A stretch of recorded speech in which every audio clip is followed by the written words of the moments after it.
Instead, today is a cruel reminder of another year Eric will never see, and a reminder of the fatherhood that was stolen from his 3 sons. Before I talk about what this crime has done, I need you to know who Eric was, not as a headline, but as a person. Over the course of this trial, so many people described Eric in strikingly similar ways. They called him outgoing, confident, funny, competitive, dependable, driven, and fiercely loyal.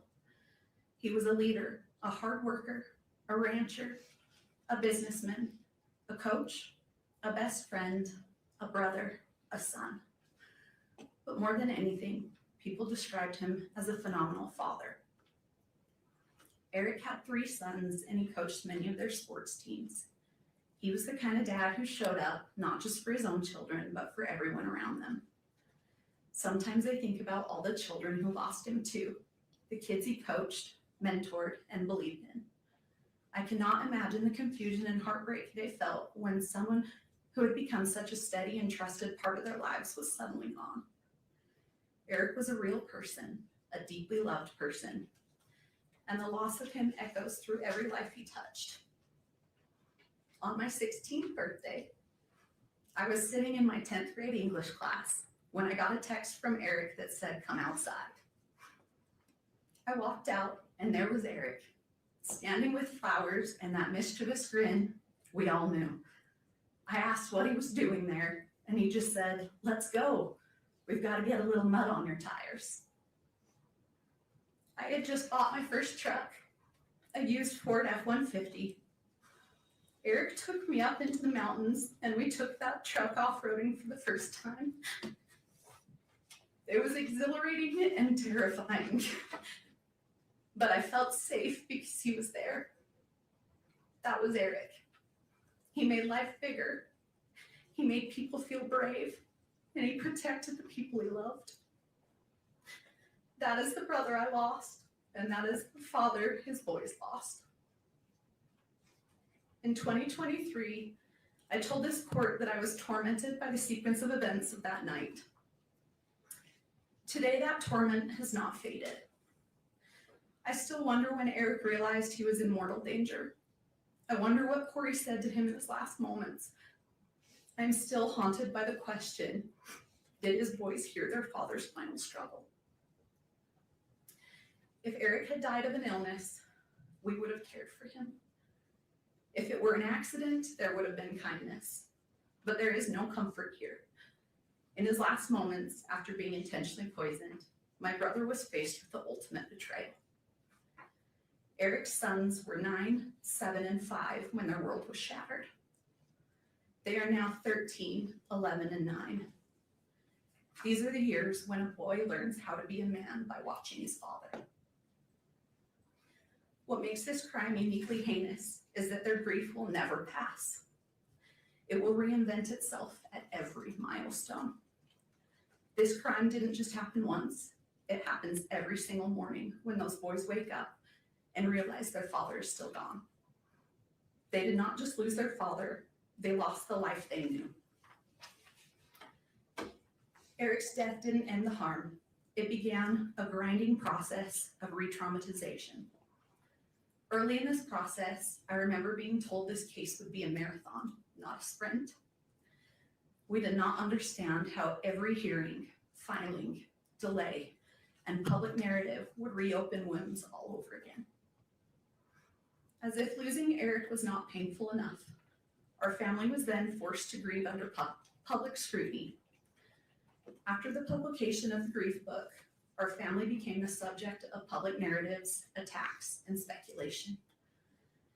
At one point, I received a message sent from a burner phone that said, "You think you're funny?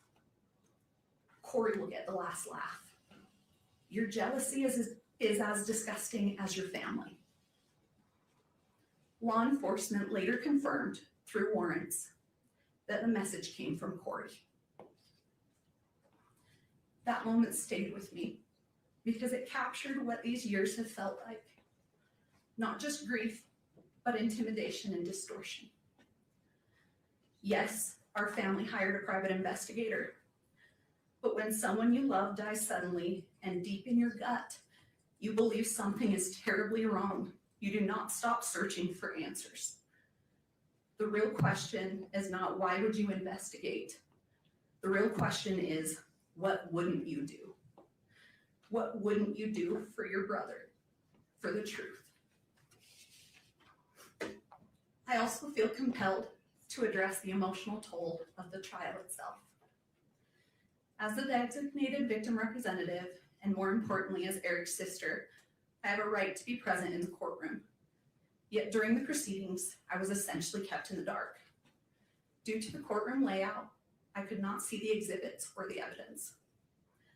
When we requested simple accommodation, we were told that the trial was being broadcast on court TV and I could excuse myself and watch from home with the rest of the world.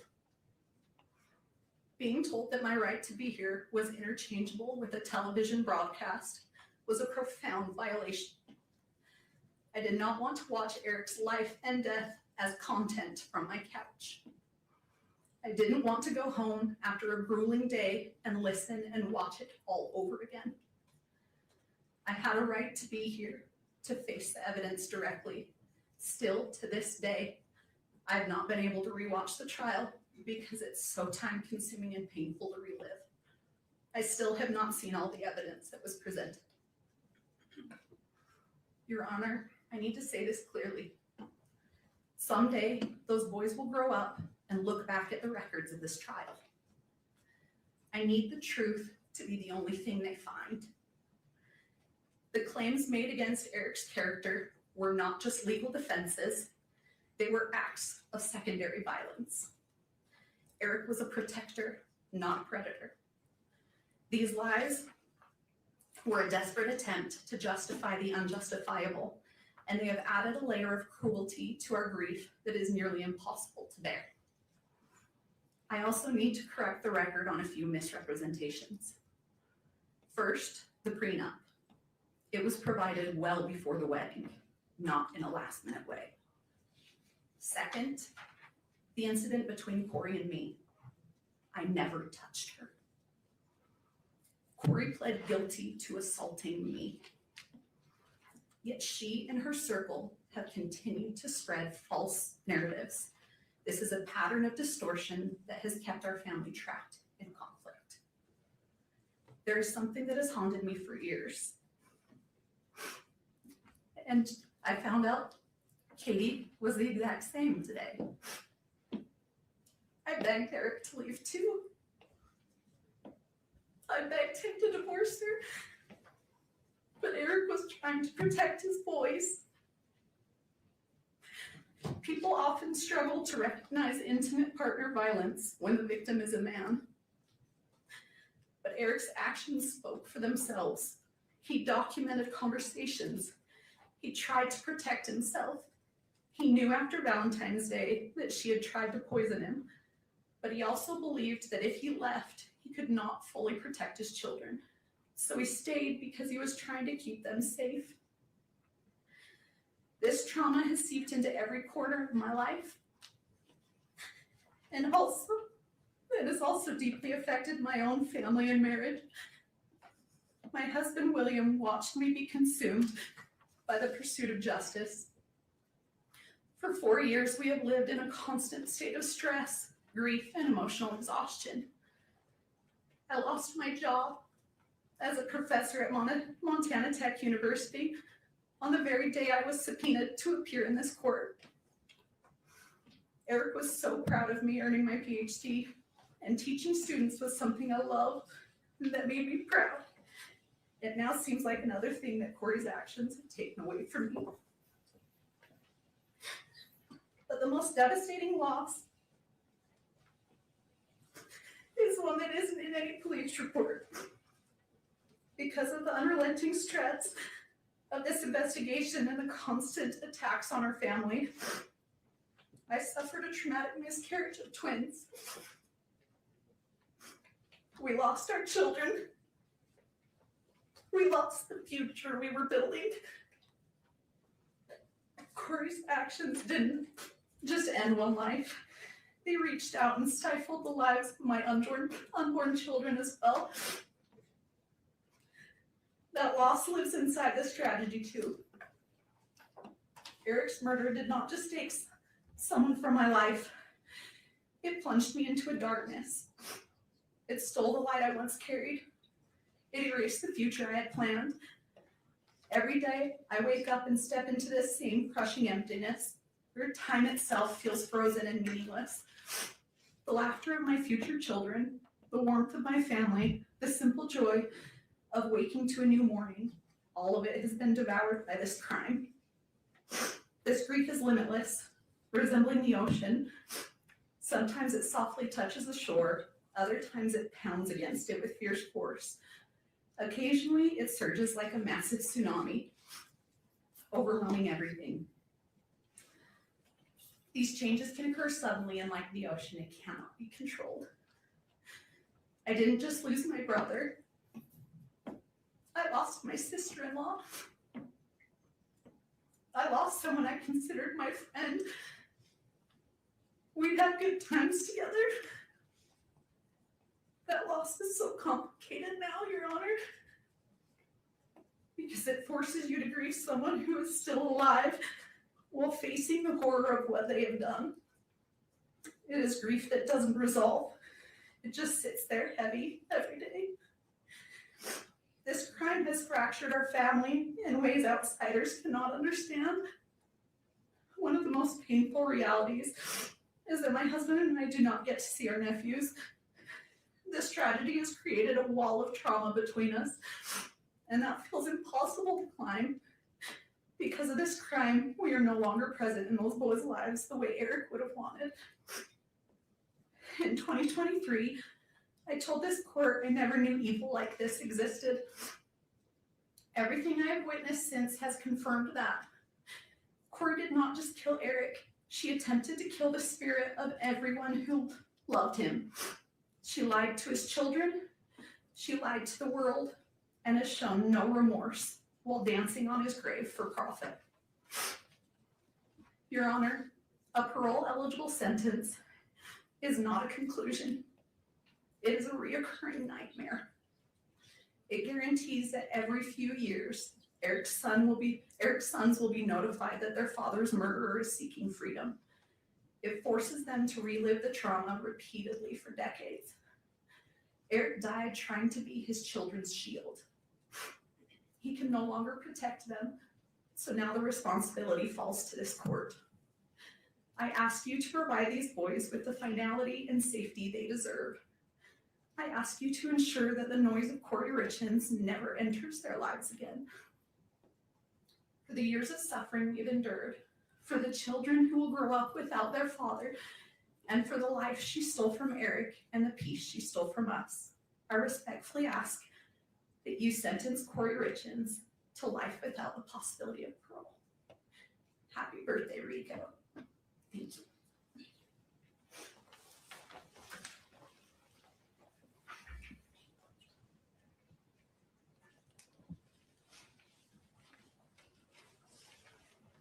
Thank you, Jessica. Good morning. Good morning, Judge. Take your time.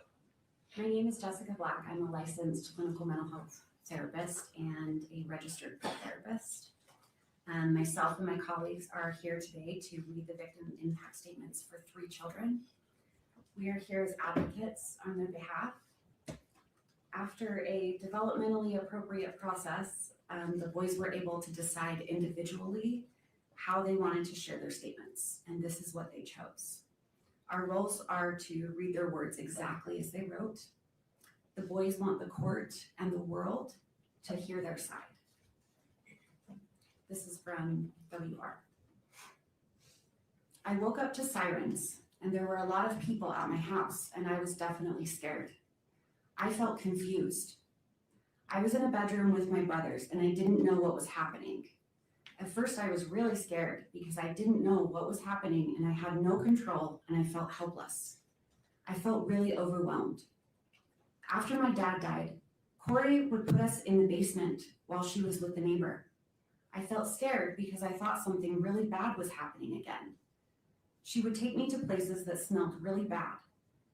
Everything she did made me feel uncomfortable. When someone talks about Kouri, it makes me feel hateful and ashamed. She took away my dad. It's made me have a hard time trusting people. I was scared that Kouri's family would come to my school and take me. I had to go to counseling with DCFS in Heber, and I did not like it. DCFS made me talk to Kouri, and I couldn't do things that I wanted to do. I felt not important to anyone. I feel a lot better about myself now than I did with Kouri. I can't ever see my dad again. I want her to go to prison forever. If she got out, I would be so scared, really mad, and I wouldn't want to go with her anywhere. I'm worried that she would take me away from Katie and Clint. Once she is gone, I will feel happy, and I will feel safer and relaxed and trust people more. Thank you.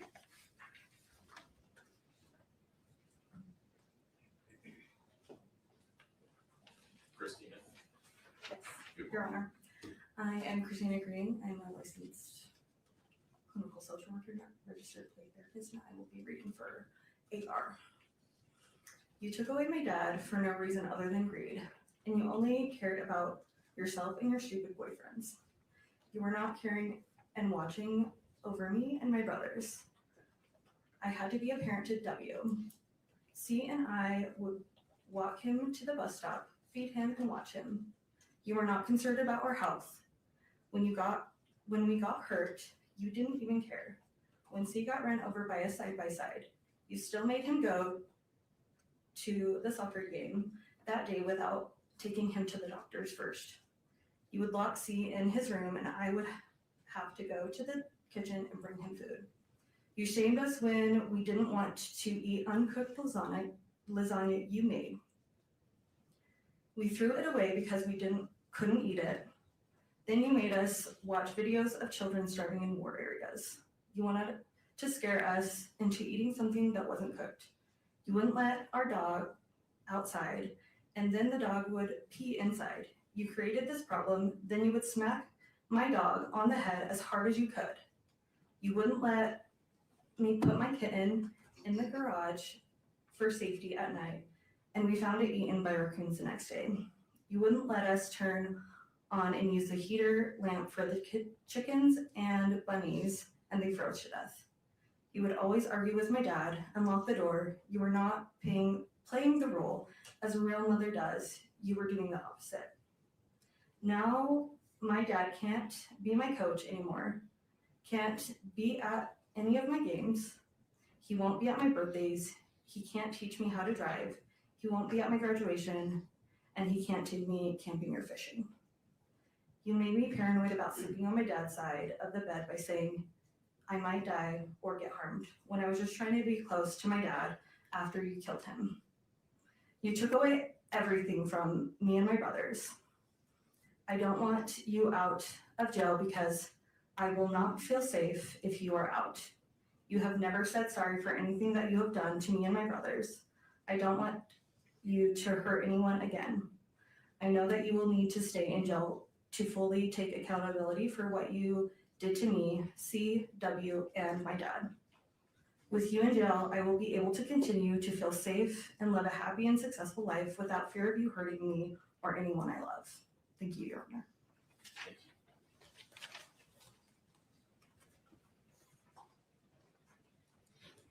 Sarah. Yes, my name is Sarah. I'm a licensed clinical social worker and registered plea therapist, and I'm going to read the victim impact statement for CR. My name and age now, my name and age I was at the time of the crime. CR, age 12, now 13. I was 9 when my dad was murdered. What I would like to see happen if the perpetrator is convicted of the crime, I would like to see Kouri get a life sentence.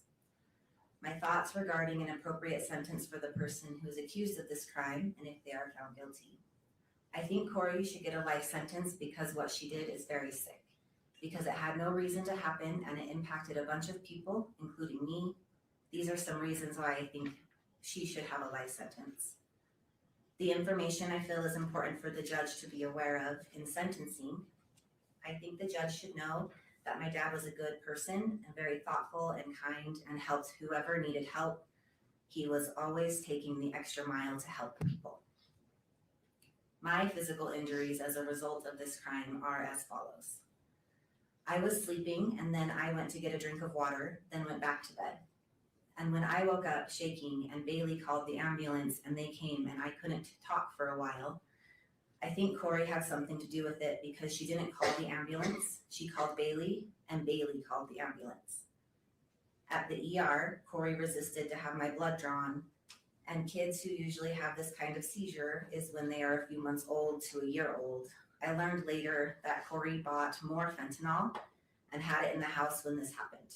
I think this is what happened. She did what she did to my dad in the living room. My experienced emotional injury because of this crime is described as follows. Sad. I feel mad that I have to feel sad. I went from being scared for my life to feeling really good. I was scared for my life because I didn't eat that much. Kouri was always drunk or gone. I was always locked in my room. I can't remember, but I am pretty sure the lock was on the outside.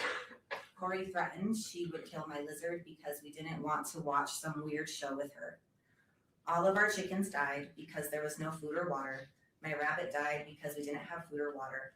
The goats almost starved to death because she bought moldy hay and she didn't water them. Nothing ever got fed or watered. It didn't feel good to worry about my animals. I felt like I had to take care of my siblings. Ash mostly took care of me though because I was locked in my room. Ash would bring me food. Kouri would lock me up if I told her she was drunk. This happened pretty much daily. I feel angry that she locked me in my room. I am angry almost all my animals died. I am angry she threatened to kill them. I am angry she killed my dad. I started to feel really good when I moved into a safe place. It was safe because the people around me were safe, Katie and Clint. I felt safe at Jake and Shalina because I wasn't with Kouri anymore. Counseling. I feel annoyed that I have to go to counseling and tell the story about what happened 55 million times. I feel better now because I know it's to help me. I would like to not have to go to counseling. I would like to have to not worry about anything after this trial is over. I want the judge to know I hope Kouri gets convicted to a life sentence. Kouri is always drunk. I want the judge to know my dad was a good person and I miss my dad. I miss my dad, but I do not miss how my life used to be. I don't miss Kouri, I will tell you that. Thank you. Thank you.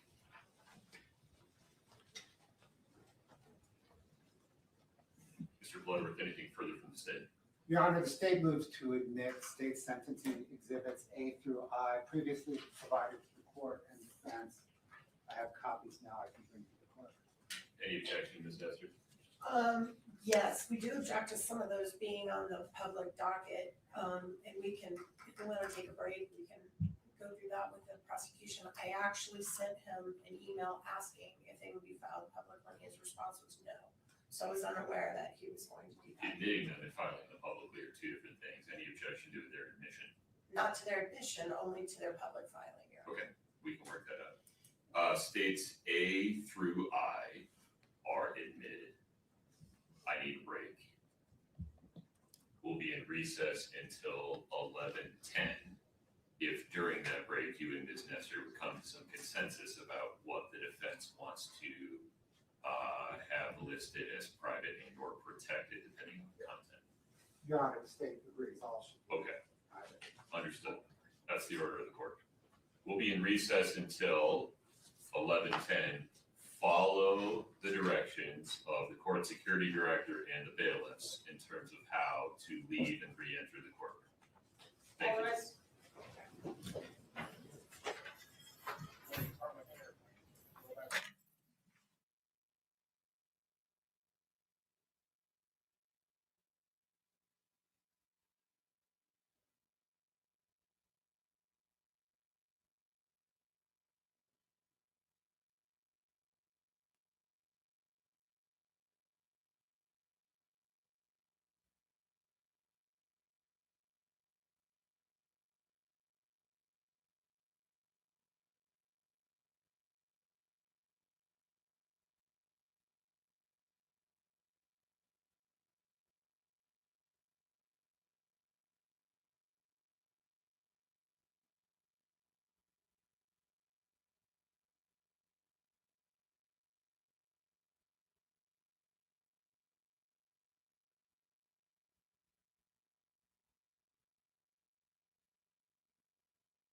Have a seat, thank you. We're back on the record in 231-500-139. Mr. Bloodworth, just to confirm, anything further from the state? No. Okay. Ms. Lewis, Ms. Nestor, please tell me what's contemplated. Your Honor, I have some opening remarks, then we have some letters that some of which we've been asked to read, others are here to read themselves. Due to the excessive publicity, several of the people have asked that only you and the prosecutor know their names, and then we not say their names, and so I'm gonna provide you with each letter as we go that has their actual names on it. All of them are willing to confirm with you privately that they've written these letters as officers of the court. We assure you they have, but they did not want to appear on camera. That's fine. And then after we do a set of the letters, Mr. Ramos has some very brief remarks, and then we're gonna put on 3 more.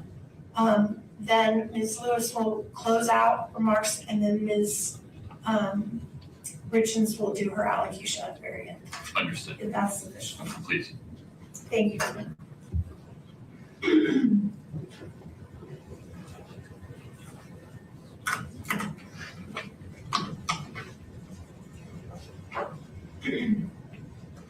May it please the court. Excuse me. We began this journey when Kouri Richins stood before this court, stood before your honor, and entered a plea of not guilty. And now, after being convicted by a jury, she stands before you again. And on this day, she will tell you again that she did not do what she has been convicted of doing. And that is her right under the law. And we, her advocates, we are tasked with a sacred duty, a duty to protect and preserve her constitutional rights at all costs. In the face of criticism, scorn, and ridicule from the public, the media, and anybody else connected with this case, we have been committed to our duty throughout this trial, and we remain so today. It is our privilege and honor to stand beside Kouri. We believe in her innocence completely. And we will continue to stand by her as she takes her appeal to the next level, to a higher court. But that battle remains for another day.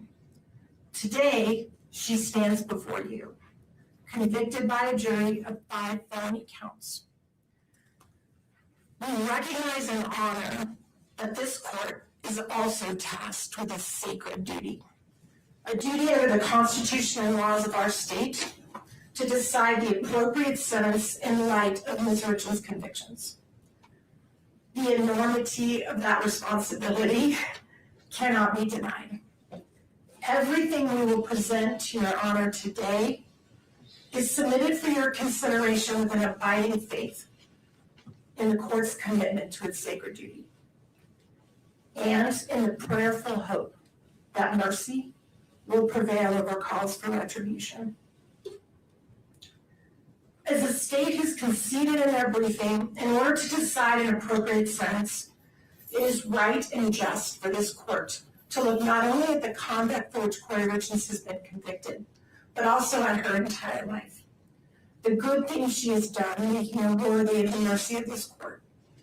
Things such as the personal traits and characteristics that suggest she is not the monster that the prosecution portrays, but a human being, a mother, a daughter, a sister, a friend, a person that has made mistakes, but a person who has loved deeply, a person who's completed acts of kindness and love and care toward others, a person who's contributed to her community, a person who, even in the darkest time of her life, reached out to help others who were incarcerated alongside her, a person who unselfishly tried to ease the pain her family and friends experienced as a result of this case. Now, we have asked people who know Kouri the best to show you the person they know and love. You will hear from family and friends who saw her the most. You will hear from people who worked with her. You will hear from people who spent time with her since she's been incarcerated and have seen how committed she is to rehabilitation while she's in jail. Even more telling, you will hear how she's helped others even when facing unbearable situations in her own life. All of these individuals will reassure this court that she can be productive and make positive contributions in a carceral setting. You've heard from the state their cry for the harshest punishments available under our laws. Yet you also presided over this trial. You saw the evidence and the absence of facts that would justify such penalties. I am sure this court is aware of what a sentence of life without parole actually means in a prison setting. These individuals are locked down in their cells 23 hours a day. They are not provided with the opportunity to participate in programming, seek education, work at jobs in the prison.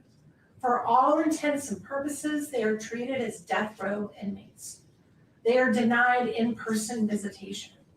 They are stripped of any sense of community or humanity. They have no hope of any future reunification with the people they love. Out of the thousands and thousands of cases that go through our criminal justice system, less than 100 individuals have been determined to be worthy of a sentence of life without parole. And that is because judges throughout this state understand that such a sentence presumes that an individual is wholly incapable of redemption or rehabilitation and should be punished in the worst way imaginable until they die alone in a cage. And Ms. Lewis will talk more about that later. But in the meantime, you're also going to hear from 3 people who've never met Kouri Richins. They know nothing about her case, but they know about what life without parole means. You are going to hear from a mother whose son was murdered and how many years ago she was in the position that the Richins family is in now. You will hear about her journey to forgiveness and how after many years, she came to regret seeking the penalty of life without parole for her son's killer. You will hear from a woman who understands how Kouri's boys feel. Her father killed her mother and was sentenced to prison. You will hear how she learned to forgive her father and how she's enriched her life through finding her way into a relationship with him again. And you will hear from a former prosecutor, someone who sat right where Mr. Bloodworth sits now, and how he personally witnessed the rehabilitation and tragic end of an individual he put behind bars for life. All of these perspectives are important because they remind us and the court that the recognition of the precious gift of life takes many forms and can change over time. They remind us that the decisions made by this court today can reflect our own humanity and inspire us all to have hope and believe in forgiveness. Finally, Your Honor, you're going to hear from Ms. Richins herself. Her allocution is unusually long. She has worked very hard on it. We ask the court to allow her to take about 30 minutes or so to read her words aloud. She is going to share with you what matters most to her in this world, her love for her boys. It is all she has left.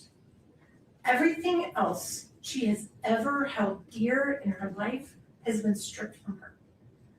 It is her hope that in openly and honestly sharing her love and hopes and dreams for her boys with you, that you will see what it is inside of her that is worth saving, that is worthy of mercy, and that is filled with hope, humanity, and love. So with the court's indulgence, we'd like to read aloud some letters that have been provided to us.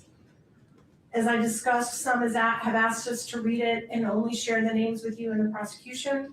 Some are here to read them themselves. And we are grateful to the court's indulgence to listen. And we're going to start with a letter from Kouri's mother, and Ms. Lewis is going to read that letter. And I have a copy of it that I'm going to provide so the court can read along if you like. And I also have copies for the prosecution as we go. And we will add this to the information as part of the record. Thank you, Your Honor. Not public. Understood. Yes. Thank you. Thank you, Your Honor.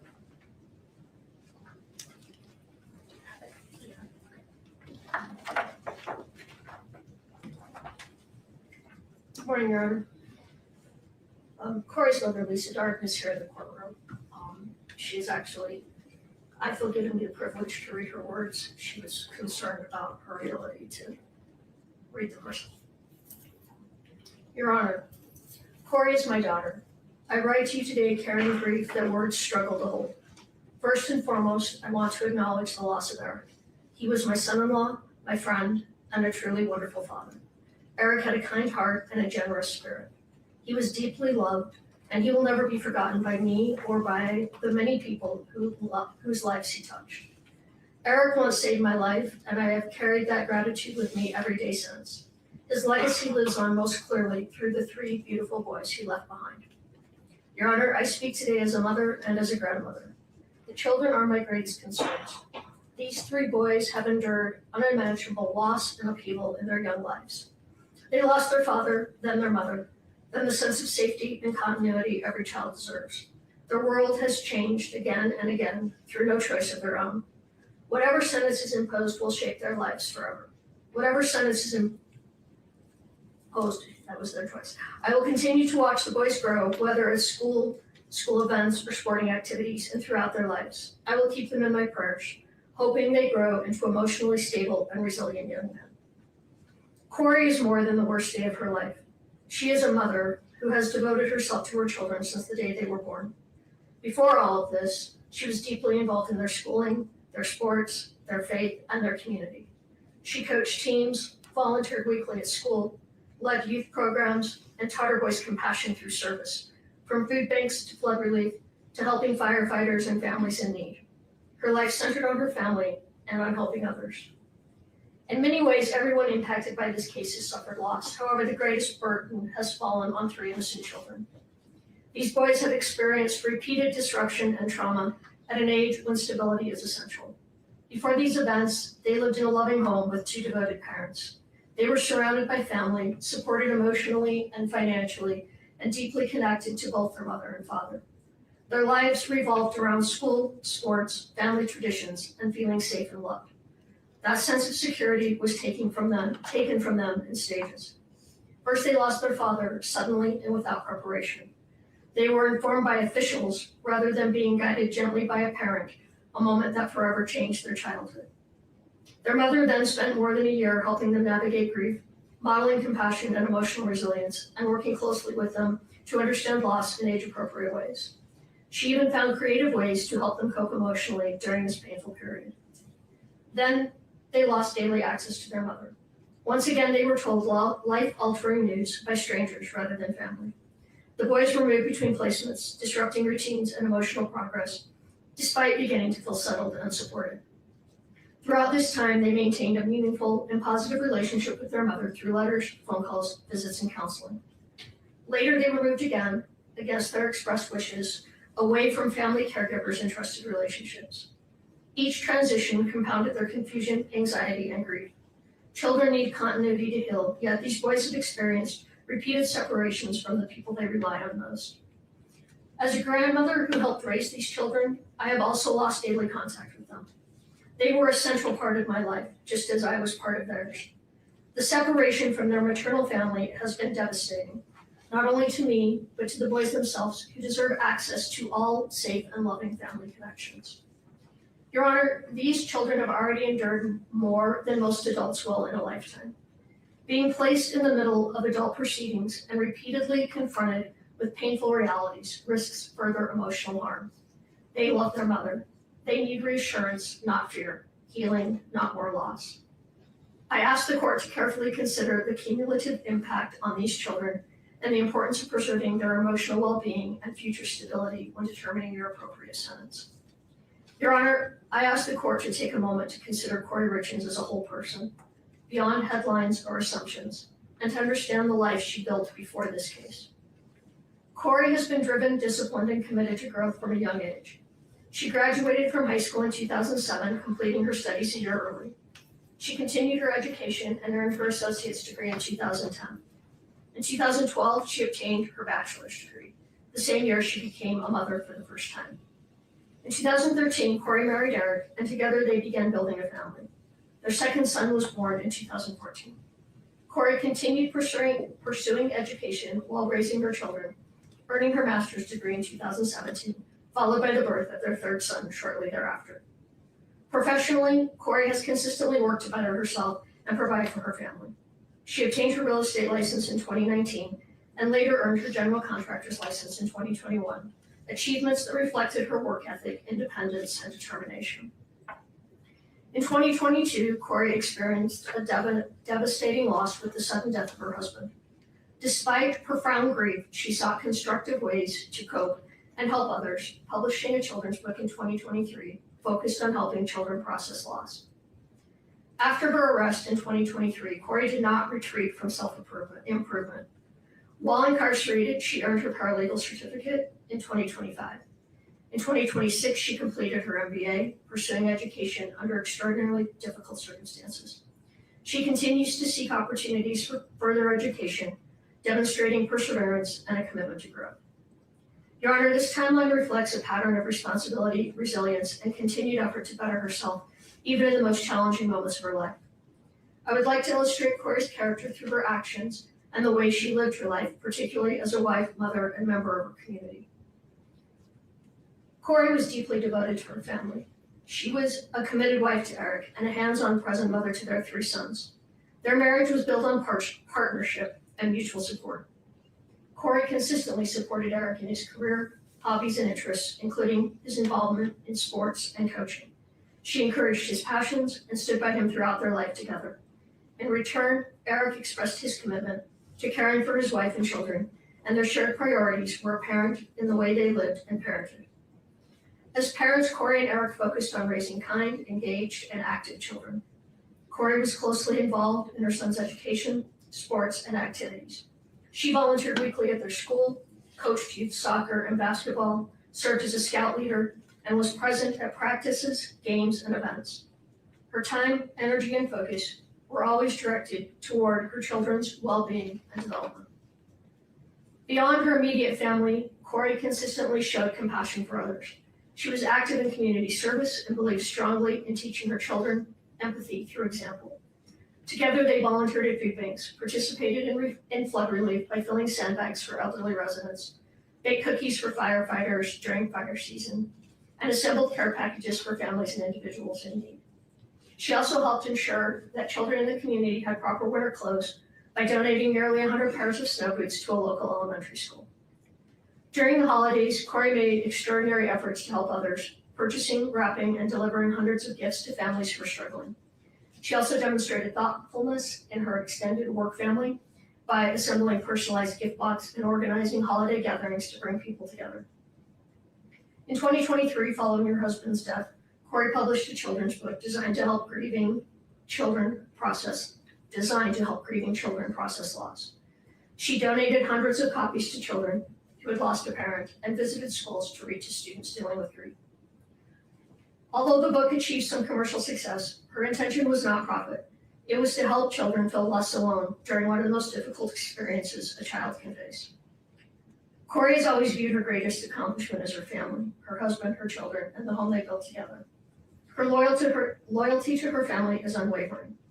As an aunt, she has been a consistent and loving presence in her nieces' and nephews' lives, providing childcare support, attending milestones and school events, and assisting her siblings whenever they needed her. She has been the person who organizes family gatherings, holidays, and shared tradition, keeping the family connected. Faith has also played an important role in Kouri's life.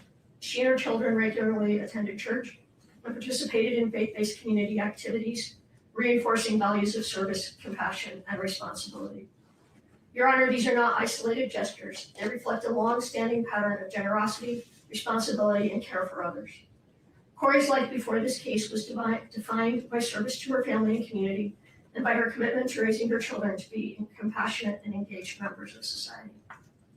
From a young age, Kouri demonstrated responsibility and a strong work ethic. While still in high school, she worked nights, weekends, and holidays to help support her aunt's business, using her earnings to pay her own way through college.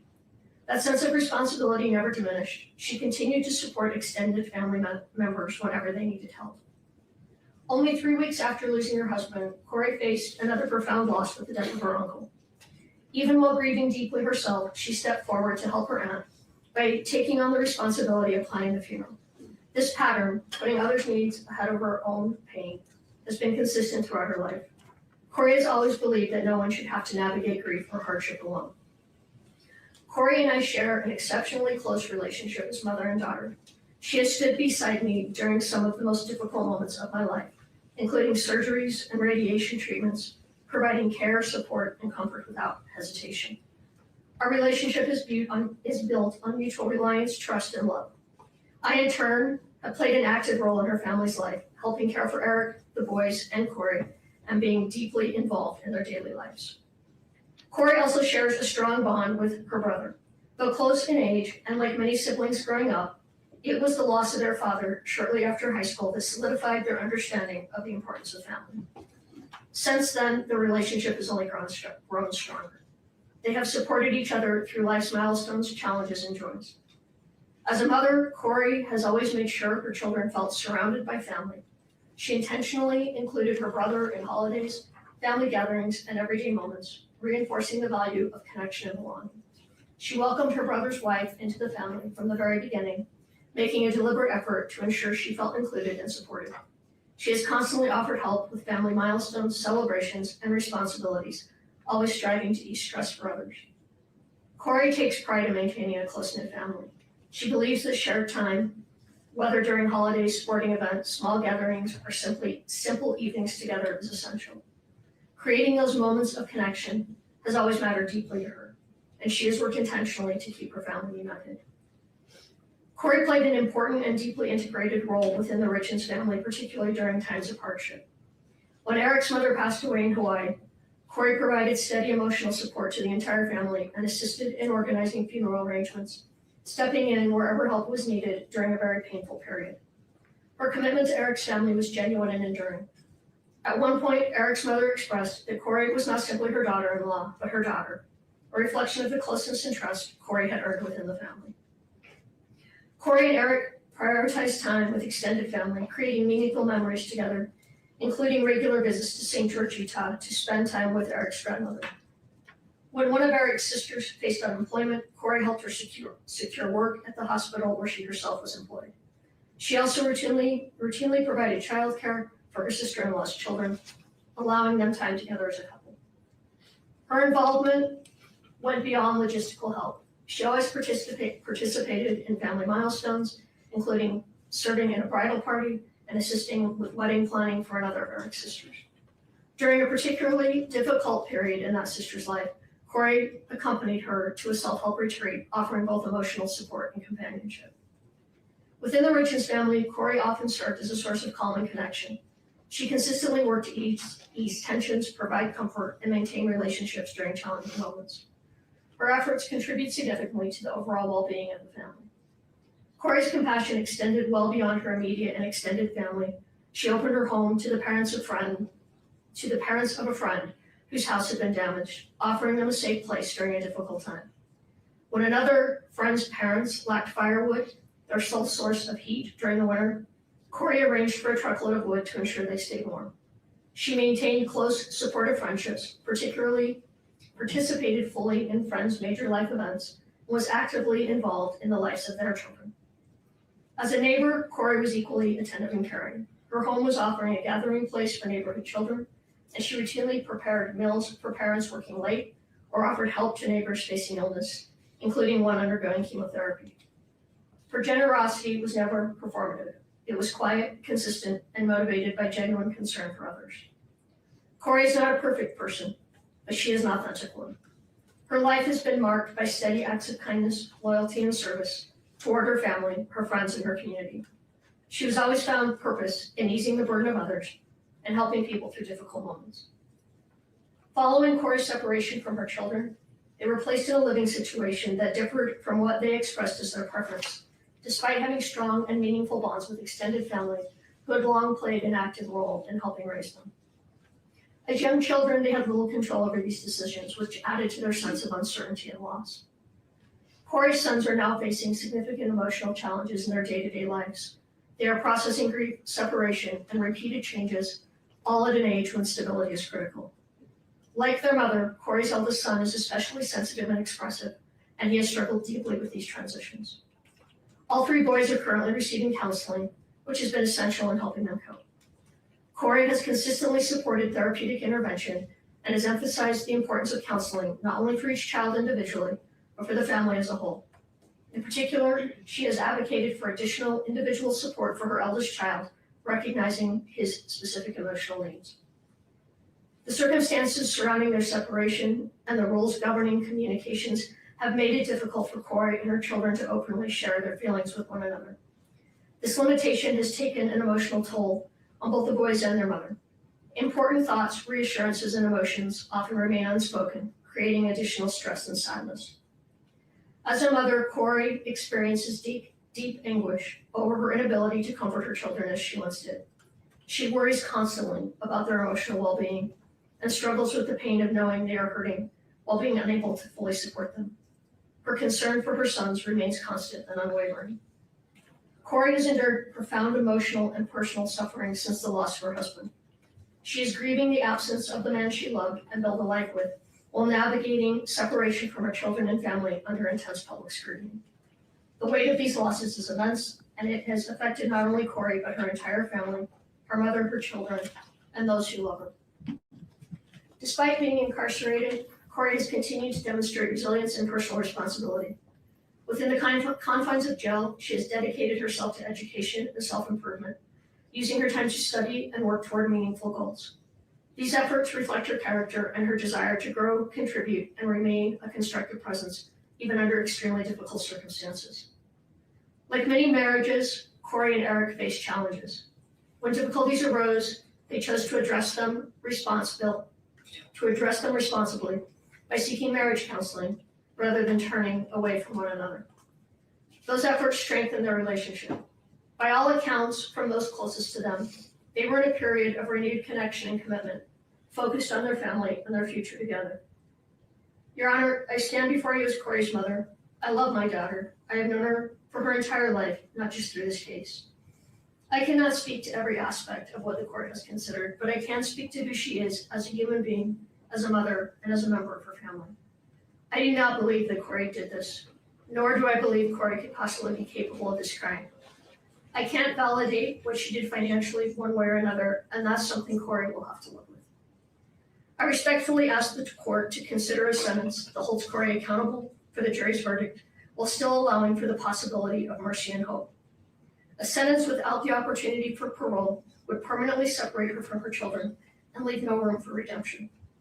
Kouri's life has meaning, especially to her 3 sons and her family, and I respectfully ask that the sentence reflect not only accountability, but also the potential for rehabilitation and the profound long-term impact on innocent children. Your Honor, I ask from a mother's heart that Kouri be given a sentence that allows the possibility of a future, one in which she can continue to grow and one day be a positive presence in life and her children's lives again. I firmly believe the jury reached an incorrect conclusion and that this outcome represents a profound injustice driven by personal bias. I do not believe Kouri is capable of committing murder. No one understands her loves her children as deeply as their mother does. Thank you for listening, Your Honor. I love you, Kouri, Carter, Ashton, and Weston. Her story does not end with this sentence. It is the strength of her comeback that will define it. Thank you, Ms. Lewis. Your Honor, at this time, we would ask Renee Odom. She is going to read her own letter. We ask that she approach the podium, and I will provide it to the court and the prosecution as well. Of course. Renee, good morning. Good morning. One moment, please. Thank you. Renee, please proceed. My name is Renee Odom, and I am here today as the sister of Kouri Richins. I want to begin by saying nothing I share today is meant to excuse or lessen the seriousness of what has brought us here. Eric's life was taken, and that loss is permanent. I want to acknowledge Eric by name and say that I loved him. He was kind to me. He was a part of my life, a part of my children's life, and a part of my family. He matters deeply, and he is missed. Deepest impact continues to fall on Kouri's 3 boys. For more than 3 years now, they have been unable to see or speak with their mother. They have lost their father, and at the same time, they have lost access to their mom. Even in separation, Kouri has never stopped being their mother. She writes to her boys every single week. She reaches out every birthday, every holiday, holding on to that connection with everything she has and reminding them that they are loved. Kouri is my baby sister, and she has been an integral part of my life and the lives of my children. She has shown up for our family in ways that are impossible to count. I was there at her graduation from high school. I was there for the wedding of Kouri and Eric, moments filled with love, hope, and dreams for the future. She was there for my wedding and the birth of my son. She was there for me when I graduated college. She stood beside me at the baptism of both of my daughters. She poured her heart into giving my oldest daughter a beautiful sweet 16. These were not obligations to her. This is who she is. Kouri has always been the glue that held our family together. She hosts every Christmas. She planned every family vacation and made sure that no one ever felt forgotten or left behind. She believes deeply in helping others, and she has lived with this belief throughout her life. Even from behind bars, Kouri has continued to help people, offering support and encouragement and kindness any way she can. That desire to be of service has never left her. Kouri is a great sister, an awesome aunt, an amazing daughter, and she will always be a devoted mother. She is also the smartest person I know. Kouri has earned 2 master's degrees and is applying to a PhD program. Growth and learning and becoming better for herself and others have always mattered to her. Most of all, she loved her husband and her children with everything that she was. I continue to struggle to reconcile this tragedy with the loving sister and the mother I've always known. I understand and respect the court's responsibility to impose a just and lawful sentence. I am not here to challenge the verdict or to minimize the harm that has occurred. I only ask that the court see the full human picture, the pain, the accountability, the lifelong consequences that are already being carried. Please leave room for hope of a life with her boys. The impact of this tragedy will remain with Kouri and her children for the rest of their lives. Our family deeply feels the absence of her presence and that of her boys, her guidance and her love. I love you, Kouri, and I will always stand by you.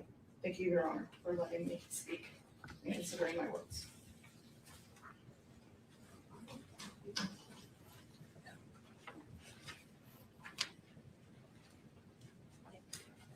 Your Honor, at this time, I'm gonna read a letter from Kouri Darden.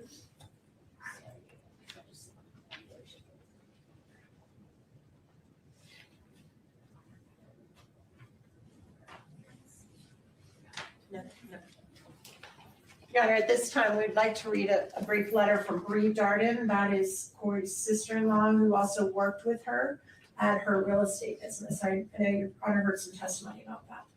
She has a newborn baby, so she can't be here.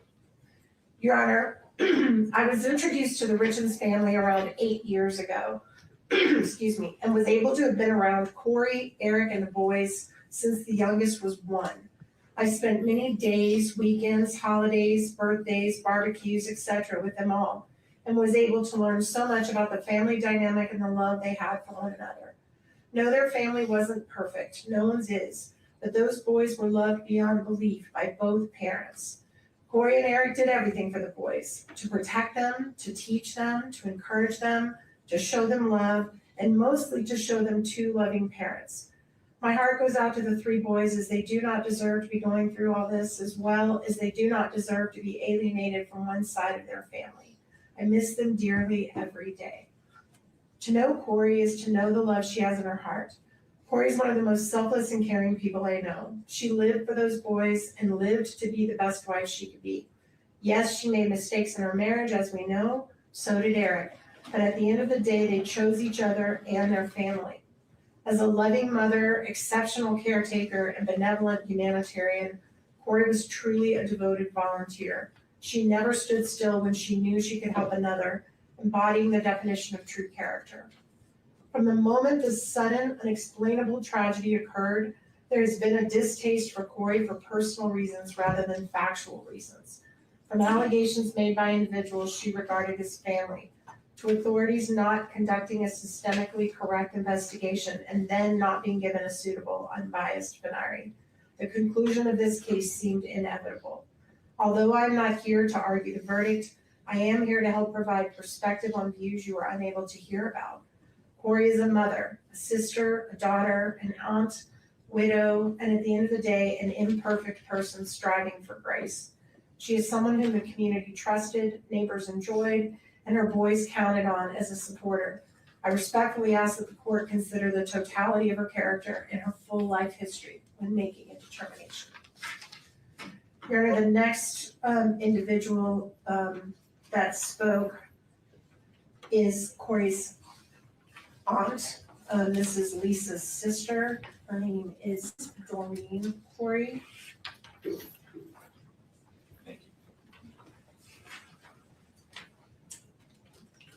Your Honor, thank you for allowing me to speak today. I have spent many sleepless nights trying to find the right words for this moment because it is heartbreaking to stand here and speak about someone I care deeply about in a courtroom like this. I believe in you, Kouri, and I'm very proud to be your aunt. I stand before the court not to minimize the seriousness of this case, but to speak about the person I've known outside of these proceedings. The woman I know is not the monster these proceedings may have made her appear to be. When I think about her, I do not think about charges, headlines, or verdicts. I think about the mother I watched love her children with every part of herself. I think about the woman who worked hard to build a better life through education, determination, and sacrifice. I think about someone who wanted more not only for herself, but for her children and the people she loved. Her children were never just part of her life, they were her entire world. I watched her celebrate their accomplishments, comfort them in difficult times, and carry the weight of motherhood every single day. She loved fiercely, deeply, and unconditionally. Eric and those boys were her life. Both Eric and Kouri were very loving and attentive parents. They were solid, they loved hard, and they played hard. I also watched her work tirelessly to educate herself and create stability for her family. She pushed herself because she believed in building a meaningful future. She was proud of what she accomplished, but even more proud of being a mother. This conviction does not erase the years of humanity, goodness, and compassion that existed before this moment. I know there are people who may only see the charge or the verdict, but I ask the court to remember a person is more than the worst moment of their life, or in this case, more than a verdict that many of us still struggle to understand and accept. The woman I know is compassionate, intelligent, nurturing, and deeply human. I do not believe she's cruel or beyond redemption. I believe there's still goodness in her, and I know there are many others who believe that too. Whatever sentence is imposed today will not only affect her, it will echo through the lives of her children, her family, and everyone who loves her for years to come. Her children still need their mother's guidance, love, voice, and presence in whatever way they can still have it. I understand the weight of the court's responsibility, and I speak with respect for these proceedings. I only ask that when sentencing is considered, the court remembers the whole person standing before you today. Not only this moment, but the years she spent loving, learning, sacrificing, and being devoted mother. I love you, Kouri, and I love those precious boys. I ask for mercy, I ask for compassion, and I ask that the court see the humanity in her so that so many of us have seen for years. All right, the next one is an individual that did not want their name read in the public, so I'm gonna provide it to the court and the prosecution only. This is a close friend of the family. To the Honorable Judge Mrazek, I'm writing to respectfully share my personal relationship and observations with the Richins family and 3 young boys, and to ask that you consider sentencing Kouri to 25 years to life rather than life without the possibility of parole. From 2017 to 2019, I had the privilege of working as a babysitter for Kouri and Eric's 3 children. I was able to view this family at a time when things in life were good for them. The youngest, Weston, was still in diapers, and we worked on potty training together.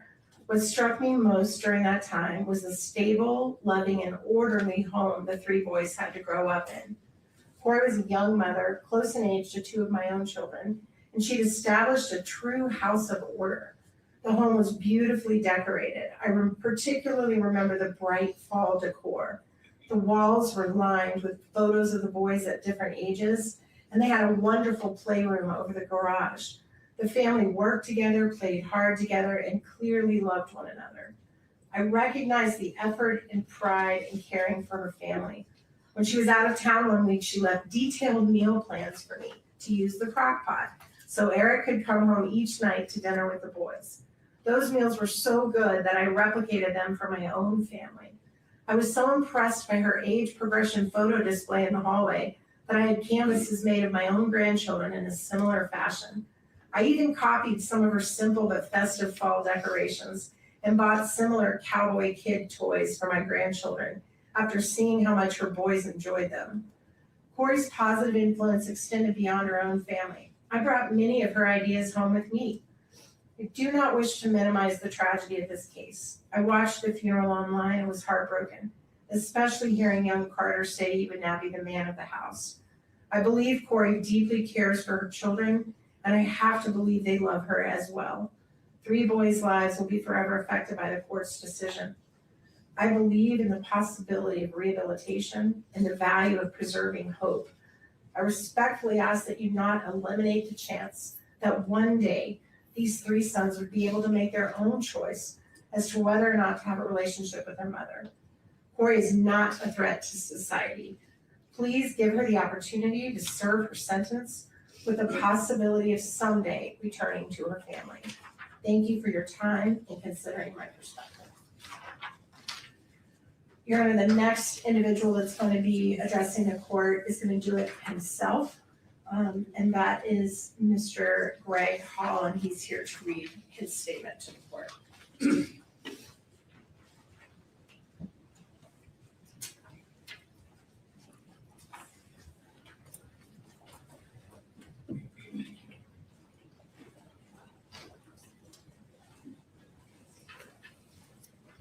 Sir, please proceed. Good morning.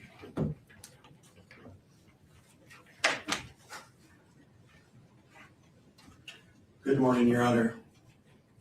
Before I say anything else, I want to express my deepest sympathy and most sincere condolences to the Richins and Darden's families. Nothing I say today is meant to diminish the weight of what has brought us into this courtroom today.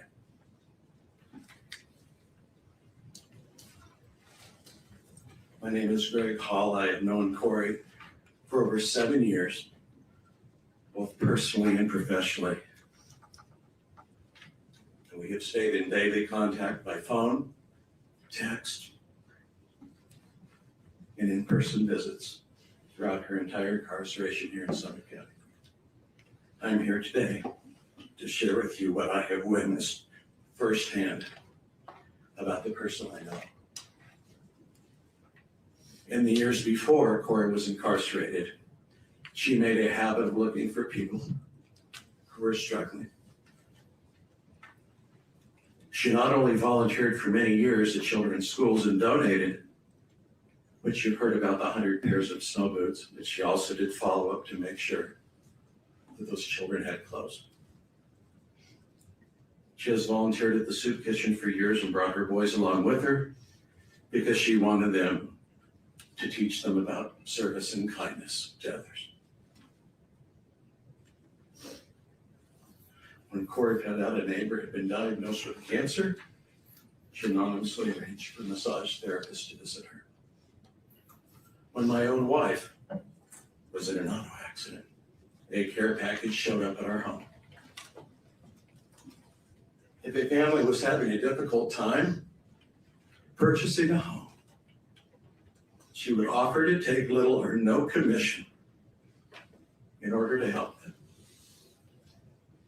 Please know that none of these things were ever done for recognition. They were done because all she ever wanted to do was good. Your Honor, what I would like the court to understand the most is that the goodness and kindness toward other people that defined Kouri before her arrest has not gone away since being incarcerated. When new inmates arrive frightened and disorientated, Kouri is the first to step in. She helps them get their footing in an environment that is unfamiliar and frightening to them. She's also tutored other inmates working to further their education.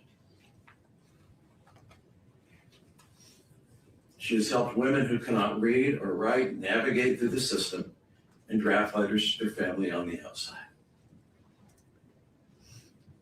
When women in her unit receive bad news from home, she is the first to sit with them and comfort them. She has used her time inside to study, and she takes her studies very seriously. She has earned multiple degrees, including a master's degree since being incarcerated, because she wants to be of use to other incarcerated women who struggle with literacy, with their legal paperwork, and with the simple daily reality of being inside. She enjoys studying religion and ethics and the practical application they have in our lives.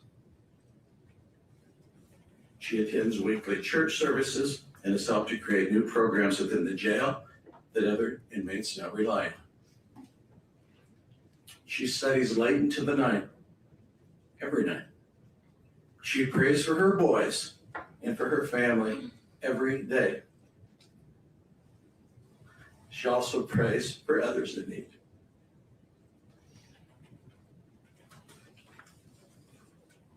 She writes to her sons, though her letters are returned to her unopened. She has not stopped trying to contact them, to express her love for them. Your Honor, the Kouri that I talk with each day is still filled with kindness, with goodness. Even to this day, as we speak to one another, she continues to ask and care about how people on the outside are doing. My family, her family, people we mutually know, before ever talking about herself. I'm not here to argue with the verdict of this court. I am here to tell you that the person I have known for over 7 years is still there, still trying, still useful to people around her in the small ways available to her to continue to be of service and provide acts of kindness. I only ask that the court please take this into consideration today. Thank you, Your Honor. Thank you, sir.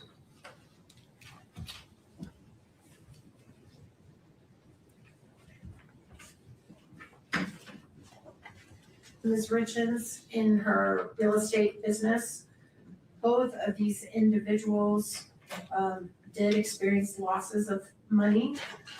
So although they may not be victims in this case, they, I guess, are technically victims in the case that is pending. So I think their perspective is important. The first one, for some reason, I only have one copy. I'm going to give just a moment for Mr. Bloodworth to read it. Then I'll read it, then I'll hand it to the court. Thank you.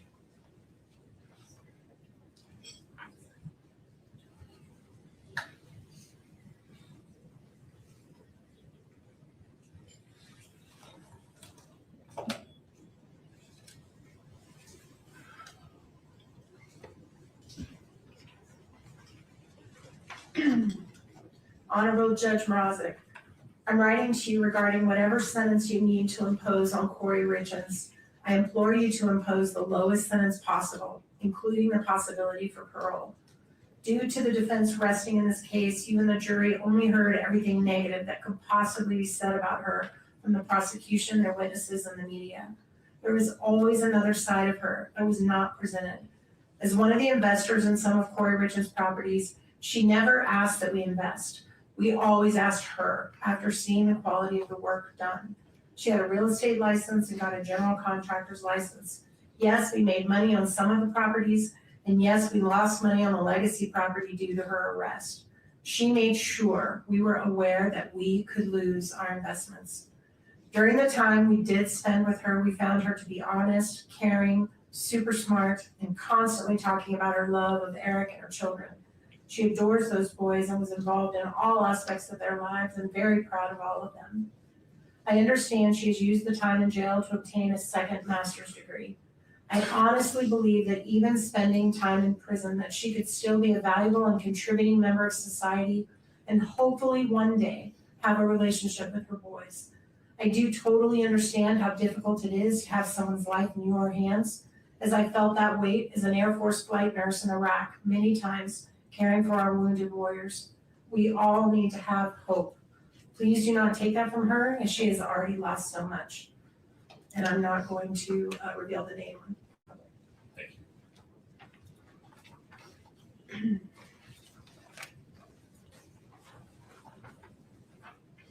The second one is also an investor, Your Honor, that did lose a significant amount of money. So some type of victim status here. Honorable Richard Mrozik, thank you, Your Honor, for the opportunity to address the court at this sentencing hearing. Actually, okay, I do have extra of that one. Thank you for the opportunity to address the court at this sentencing hearing for Kouri Richins. May I first say that I was so impressed with your professionalism and demeanor during the trial. It appeared to me that you were very thoughtful in trying to judge fairly during the court proceedings. I would like to speak on my real estate experience with Kouri over the 3 years that I invested in 10 or more fix and flip home transactions.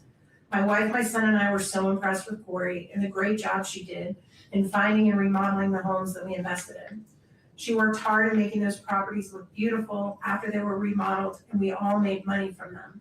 We could not have been more proud of Kouri and happy for her and her family. Knowing from her brother Ronnie that she'd lost her father at a younger age, I told her once in a text message that I was unofficially adopting her as my daughter. She was a great mom for her boys, and she and Eric were so involved in their lives.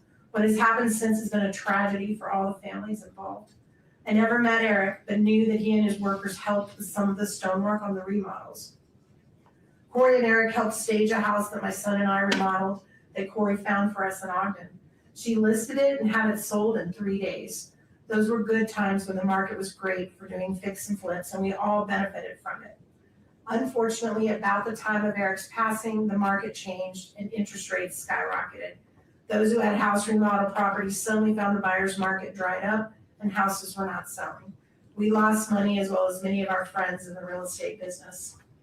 In watching some of the proceeding on court TV, I personally did not think that the state proved beyond a reasonable doubt that Kouri was guilty and responsible for Eric's death. I was surprised at the jury's verdict because it left doubt in my mind based on the testimonies given. Kouri has lost everything: her husband, her 3 young boys, friends, family, and her home. May I appeal to the court that her sentencing may grant her the possibility of parole at some future time. Thank you for your kind consideration. And also this name we are not reading out loud. We also have several very short statements from people who have worked with Ms. Richins in the jail. These are volunteers that give their time, no money, that come to the jail to help people that are incarcerated to try to better themselves and better their lives. This first one is from the art class facilitator, Ms. Katie Fish. Dear Judge Mrozik, I'm writing to you today on behalf of Ms. Kouri Richins. I have known Kouri over the last 2 years within the context of the educational programs for the Summit County Justice Center. I facilitate an art class as a representative of Mountain Life Church. In that art class, Kouri's carried herself with ease and warm regard to the other inmates and those of us present as facilitators. While she's shown care for the other inmates, she has also been very respectful to those of us facilitating. Even when she had been carrying challenging emotions, she's conducted herself with respect and grace. I understand that my interactions have been limited and have been laced with an expectation of certain polite behavior, but it is also not just a given that inmates will uphold that same respect and decorum. She has chosen to present with ease, care, and grace.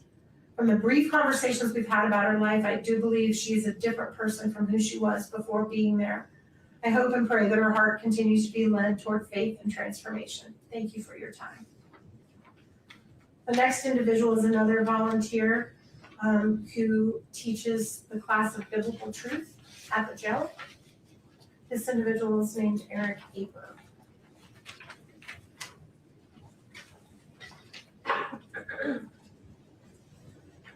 Dear Honorable Richard Mrozik, my name is Eric Marty Aper. Through Mountain Life Church in Park City, I've been a volunteer at the Summit County Jail for 8 years, helping to teach biblical truth to those incarcerated there and leading church services on Sunday afternoons.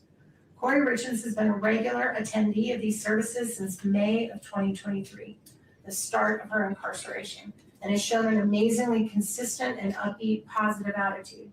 Kouri contributes in the church service discussions. She frequently comes alongside other inmates and encourages them to attend church as well. Not only does she encourage church attendance, she also carries the applicable issues that we discuss back to the pod where she resides, looking to find the peace and love of Jesus Christ in difficult situations where the inmates live. I have witnessed her kindness in talking with and encouraging fellow inmates that they can succeed in drug treatment programs, complete education programs, and work to overcome frustrations that come with poor decisions that end up with incarceration. Please call me with any questions or let me know what I can do to help with regards to Kouri Richins. And then the last one is also, I believe, a pastor that leads church services.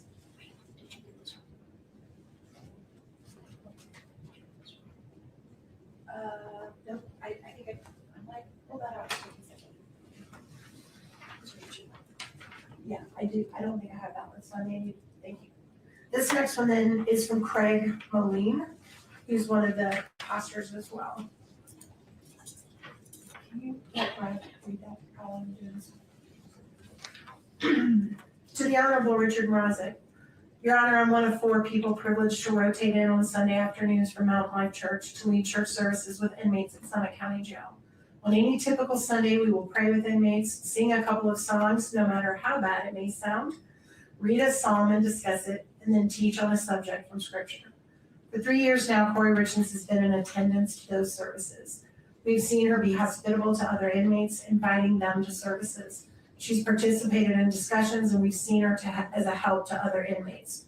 At the beginning, we gave her a study Bible that helps give life application hints along with an explanation of the text. I smiled recently when I saw her Bible sitting in front of her, and I observed it doesn't look new anymore. It looks like a well-read book. In our teaching and discussions, we have talked about being intentional about posturing our hearts before sovereign God and coming to Him with humility with our prayers. We talk about what it means to have a personal and intimate relationship with God through Jesus. She has acknowledged her faith in Jesus and acknowledged she has felt His peace in rough times, what is often expressed in the Psalms. She's commented, when life around you falls apart, we still have a God to lean into and who reaches down and cares for us and gives us comfort and hope. The Kouri I know will thrive where she is. She will trust in her God for peace, and she will pray. She will continue to pray for her loved ones, and she will be a positive influence to those around her. Respectfully submitted.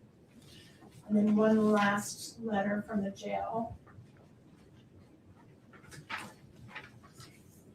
Oh, yes. This is also a volunteer, an individual named Heidi Tunney. Dear Judge Mrazek, I'm writing to you on behalf of Kouri Richins. I've been working with Kouri over the past 2+ years as a volunteer at the Summit County Correctional Facility. I taught her in the addiction recovery program. I attended church with her on occasion. I worked with her in a yoga program that I started at the facility for the incarcerated men and women too. I found Kouri to be very easy to work with and very enjoyable to be around.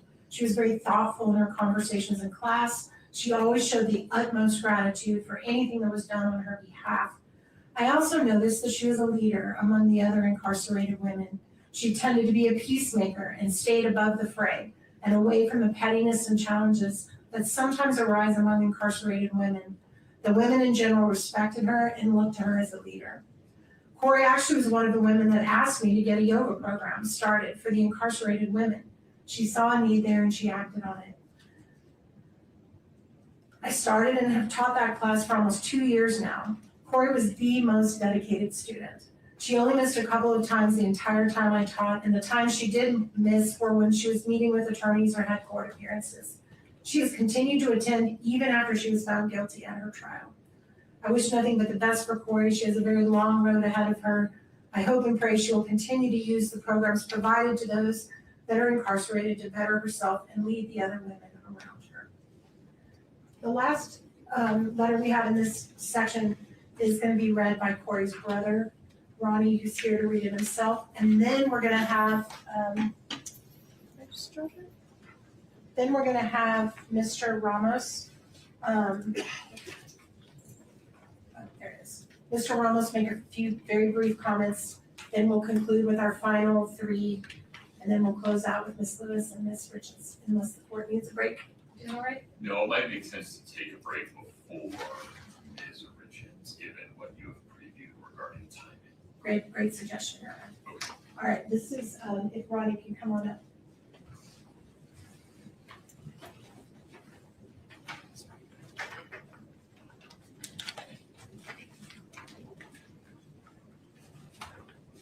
Good morning, Honor. I'd like to address the court with actually a personal letter to bring to Kouri. Okay. Little sister, I love you. I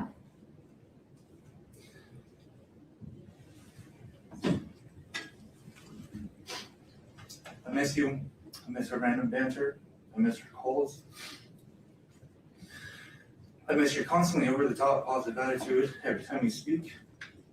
I miss our game nights. I miss our stupid finger gun dance after we won a game. I miss our holidays.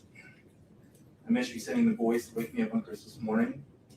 Way too early after we stayed up way too late preparing Christmas for them so that it'd be absolute perfect. I miss our Sundays together. I miss arguing with the boys about who's better, Messi or Ronaldo, Brady or Rogers. I miss our backyard games. I miss me and the boys running all over you at sports in the backyard and Eric getting mad because you weren't competitive enough and you were really just out there to have fun and laugh. I miss you constantly luring me into your newest ideas and getting me excited about them. I miss vacationing. I miss family volleyball. I miss playing Madden and FIFA with Eric and the boys. I miss your stupid goats. I miss the soccer games and the celebrations we created for the boys after they scored a goal. I miss Carter's smile and his obsession with goat videos. Ashton's freckles and his competitiveness. And Weston's baby blues and tenderheartedness. I miss hearing them say Wani and playing catch in your living room. I miss your family. I miss our family. I miss the life that was stolen. I miss the life that was stolen from us for reasons that we can't yet fully understand. We don't, with 100% certainty, know what happened to Eric. No one does, but we do know with 100% certainty that it wasn't caused by you. We know that. Police know it, the prosecution knows it, and everyone watching this trial knows it. They could not prove their theory, just the opposite, and yet here we are. For some reason, unbeknownst to us, really bad things happen to really good people, Court, and you were just really too good of a person, I guess.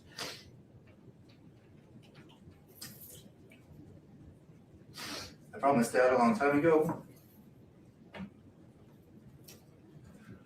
that I'd always look after you and Mom, and I intend on keeping that promise. We'll get through this together, and the injustice that's occurred here in this courtroom, it'll be righted in time. Your innocence will shine too brightly to be contained once you've actually had a fair shot at defending yourself. When the day comes, I just know somehow that you're going to change a lot of lives that really need your help. Until then, little sister, just know.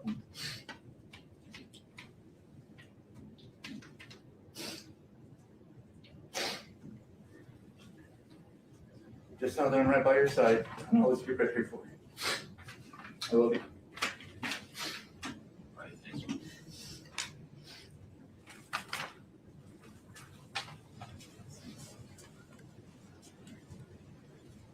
Mr. Ramos. Morning, Judge.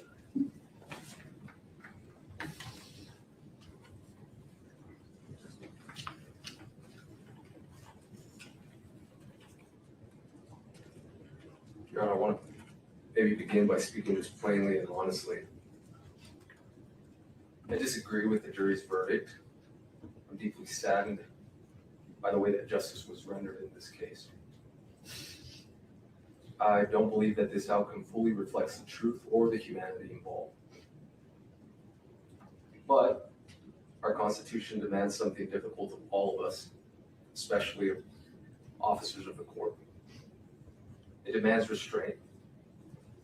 It demands respect for the process even when the outcome wounds us. And so, while I disagree with the verdict, I respect the jury's decision. And while I disagree with many of this court's rulings, I respect the lawful authority of this court, of Your Honor. This is because the rule of law only survives if we continue to honor it, even in moments of disappointment and pain.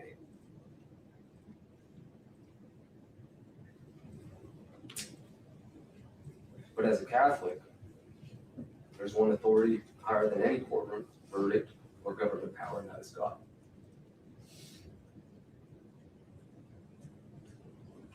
I say that as a reminder of humanity and of human limitation. Our system of justice isn't perfect because every human is imperfect. I think that humility matters here today. It matters because the sentence of life without parole risks becoming something greater than punishment. It risks becoming the declaration that redemption no longer matters. The late Pope Francis said that life without parole is just a death penalty in disguise because it extinguishes something fundamental to human dignity, that is hope.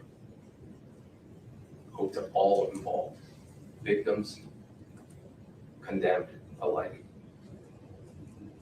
Refusing to impose a sentence of life without parole today doesn't mean Kouri is going to walk free. It doesn't mean that she will someday leave custody. She may very well spend the rest of her natural life in prison. It also does not mean that her victims who have spoken today, her kids, doesn't mean that they have to forgive her. They may never change their minds. They may never forgive their mother. And also, no court has the authority to demand that they do. But refusing to impose a sentence of life without parole does mean that we do not close the door completely. It means we do not presume to know with absolute certainty what a human life, victim or condemned, may become decades from now. It means that we do not extinguish hope entirely. Time changes people, pain changes people, grief changes people. Even victims and victims' families over years and decades sometimes arrive at places their present suffering could never foresee. Some discover forgiveness, some discover peace, some simply discover that healing and permanent condemnation are not always the same thing. And others don't. A sentence of life without parole assumes none of that human change matters. Not the change in the person condemned, not the change in those harmed. A life without parole sentence freezes every human being, victim and condemned, inside the worst moment of their life and declares that moment permanent. Our Constitution demands more restraint than that, because a real measure of justice is not what we do when mercy is easy. It is whether we preserve humanity when mercy is hardest. No sentence handed down today will undo suffering. A different verdict wouldn't have reversed tragedy. But there is a profound moral difference between saying you must be punished and saying you are beyond redemption forever. One is justice restrained by humility. The other risks becoming judgment without end. And no human institution possesses moral certainty to make that judgment absolutely. That lies with God alone. Thank you. Thank you, Mr. Rose.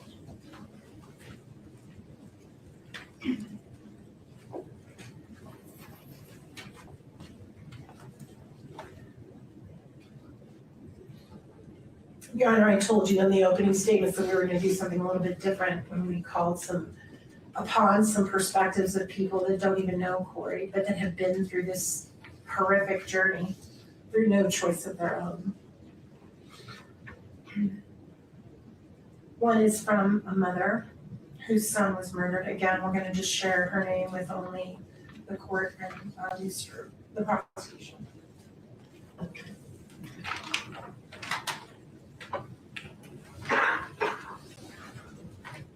Honorable Judge Richard Mrazek.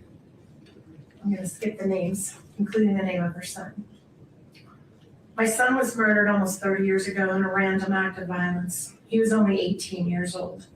The man who killed him was just a few months older. I know the kind of grief that changes your life. I have felt the despair, darkness, and rage that comes from that loss. I know what it's like to try to rebuild your life with a heart that will never be whole again. And I know what it feels like to believe that the only thing that will ease that pain is inflicting pain on the person responsible for never getting another day with the one you love. I grieve with the family of Eric Richins. I am heartbroken for them, especially his children. And I want to be clear that nothing I'm sharing today about the criminal justice system and its many failings should be taken as any sort of criticism of them and how they feel or act in their grief. But I feel compelled to share my perspective with the court because I wish I had known what might be on the other side of experiencing the grief of losing my son and trying to navigate the criminal justice process at the same time. And I don't envy the decisions you have to make. I only want to tell you a little of what one broken-hearted mother has learned, and that is that the criminal justice system needs more humanity. It needs more mercy. And I know this because of the man who murdered my son. Sending someone to prison without the possibility of parole should be reserved for the very rare, absolutely most heinous cases.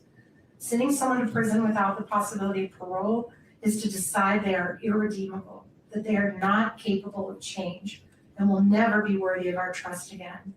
It is a fate so bleak, I am not sure how anyone survives it, let alone do what my son's killer did. He went into the worst place imaginable and found a way to be a better human being. He spent the first 18 years of his adult life in maximum security.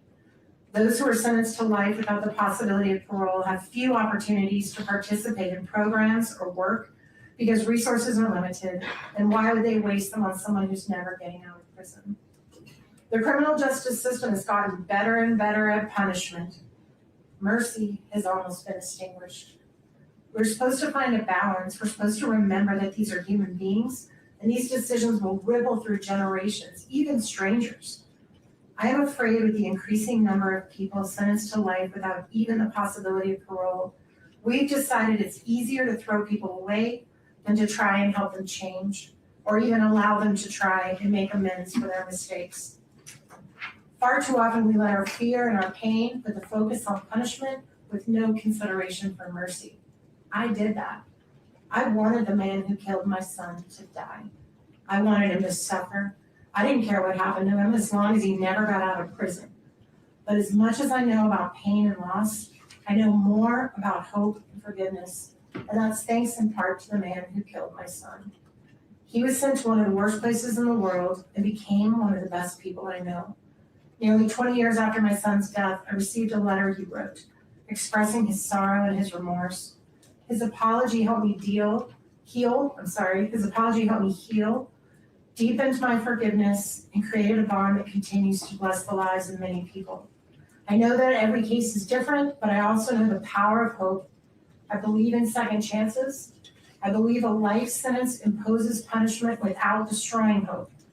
My personal hope for Kouri is that she does what that individual did, that she finds a way to become a better person no matter what. I thank you for taking the time to read this letter. I know it's a heavy burden to make this decision. I express love and support to those involved and pray we'll all be better to each other. And then I also would have one more, and then we have someone who's going to testify on WebEx. Speak on WebEx, not testify, sorry, speak on WebEx. This is very short, Your Honor. It is from a former prosecutor that imposed these types of punishments. Thank you so much. Also, I'm keeping his name private.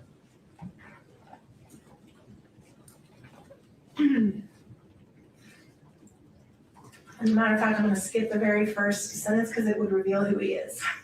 So I'll just let the court read the first sentence quietly. I was in charge of the prosecution of a young man who committed 2 serious homicides at the Log Haven restaurant. He was prosecuted and found guilty. He was sentenced to 2 consecutive 5-to-life terms. 20 years later, while no longer a prosecutor, I happened to be at the Utah State Prison on government business. I was given a tour of the prison industries unit, and I saw an individual sitting at a large desk in front of a bank of computers. I asked about him and was told that he was the individual who had committed the crimes at Log Haven. I was told he was a model inmate, spoke 5 languages, had 2 master's degrees from Utah State, and was used as a go-between when there was unrest among inmates. He was respected by his fellow inmates. He was indispensable at the industries and had set up the entire computer system to run the unit. Coincidentally, the very next day, I was speaking with the son-in-law of the father of one of the victims. He related to me how there had been a complete reconciliation between their family and the killer of their son. They had long ago forgiven him and wondered if I could help getting him paroled. I still had connections in the criminal justice system and I told them I would try. I subsequently met with him at the prison and I was equally impressed with how he had turned his life around. We were able to get him an expedited parole hearing. Tragically, he died from suicide a few months later when he was falsely accused of inappropriate access of the state computer system and removed from his position into a secure unit of the prison. This case was a textbook lesson of how rehabilitation can work. He was not the same cocky druggie that we sent to prison 20 years ago. I saw absolutely no reason why he needed to spend more years in custody. Even his fellow inmates told me they were convinced he had done everything to reform himself and become a valuable member of society. I agreed. Keeping someone incarcerated when they've proven themselves is just plain wrong. Prison sentences without possibility of parole create the same issue. I believe it should be reserved for the most violent and dangerous of individuals. Thank you for taking the time to read this. And then Ms. Lewis will introduce the final speaker, and then she'll have her comments, and then we'll take that break. Who is the person you'd like me to introduce? Emery Blanchard. One moment, please.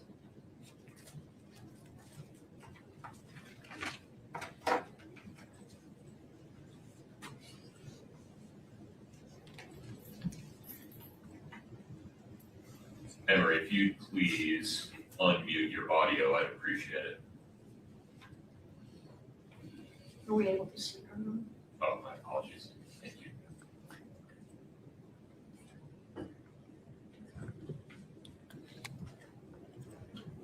Emery, can you hear me okay? Yes, sir, I can. Okay, Ms. Lewis is going to make an introduction and then you'll be free to make your statement. Emery Blanchard understands what no one else in this courtroom understands. What the three children of Kouri are going through. When Emery was 12, I believe, she can correct me if I'm off there a little bit, her father violently killed her mother while she and her brother were in the next room. He was convicted and the state was seeking death, but ultimately he, at that time, when the jury could decide unanimously on death, he was sentenced to life with the possibility of parole. And I'm letting Emery take it from there and see what she wants to say. Emery, please proceed. Thank you, Judge. Good afternoon. I was asked here today to speak about a personal experience. My name is Emery Blanchard. I grew up in Park City, and in 1995, when I was 13, my father murdered my mother, Patty. It was a brutal and premeditated murder, and I was in the house when it happened and witnessed it. It was a death penalty case, but my father was sentenced to life in prison with the possibility of parole. At the time, I wanted him to go to prison for a long time, and I didn't want to see him again. I was afraid for my life and safety as well. My mother's parents and uncle raised me. We would refuse phone calls from the prison, but my family collected every letter he sent and saved them in boxes, just in case I ever wanted to read them. In a short 4 years, when I was about to turn 18, I decided I wanted to see my dad. I had questions regarding the murder that I needed answered for my own mental health. My amazing grandmother offered to take me to the prison while I was a minor if I wanted to see my dad. I wanted to spare her from having to face the man who killed her daughter, so I waited until I was 18 and could go to the prison on my own. I didn't know if I would be fearful of my father or perhaps even so angry that I might attack him. None of that happened. The moment I saw him for the first time in over 4 years, he simply hung his head and said to me, "I'm sorry." We both burst into tears and held each other. I felt safe and as whole as possible again in his embrace. Yes, this was the man who killed my wonderful mother, but at that moment I realized he was still my dad and I still needed him.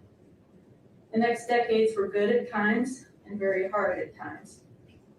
Many years I visited my dad often in prison, Some years were exceptionally hard for me, and I know I chose not to see him at all. I experienced a full range of emotions, and all of them were valid. I knew for my own health and peace, I had to learn to let go and forgive.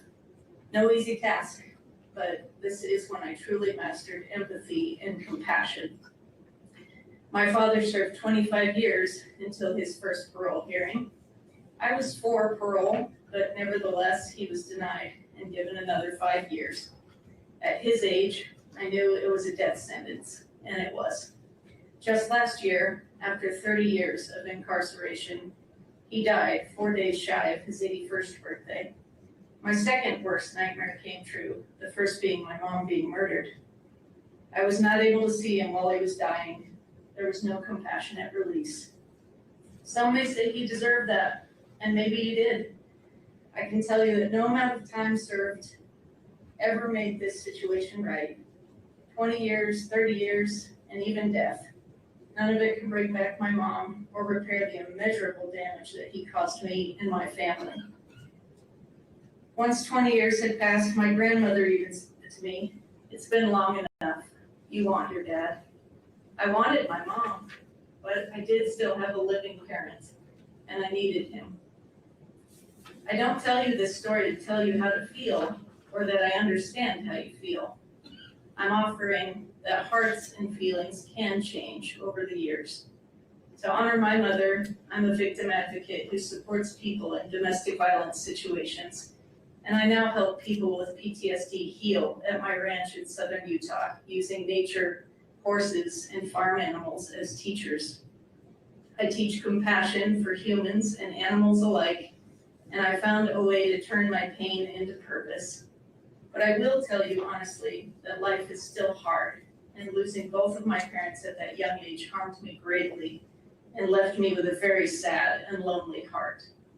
No amount of prison time made me feel better, and in the later years, my father's incarceration wore on me severely. What I will leave you with is this: hold tightly to the good memories of your father, and in time, perhaps your mother too. Cling to your family and siblings for love and support. Please let love reside in your hearts and not hate. I pray for your family and for your peace and healing. And thank you for allowing me to speak today. Emery, thank you very much. Thank you, Emery.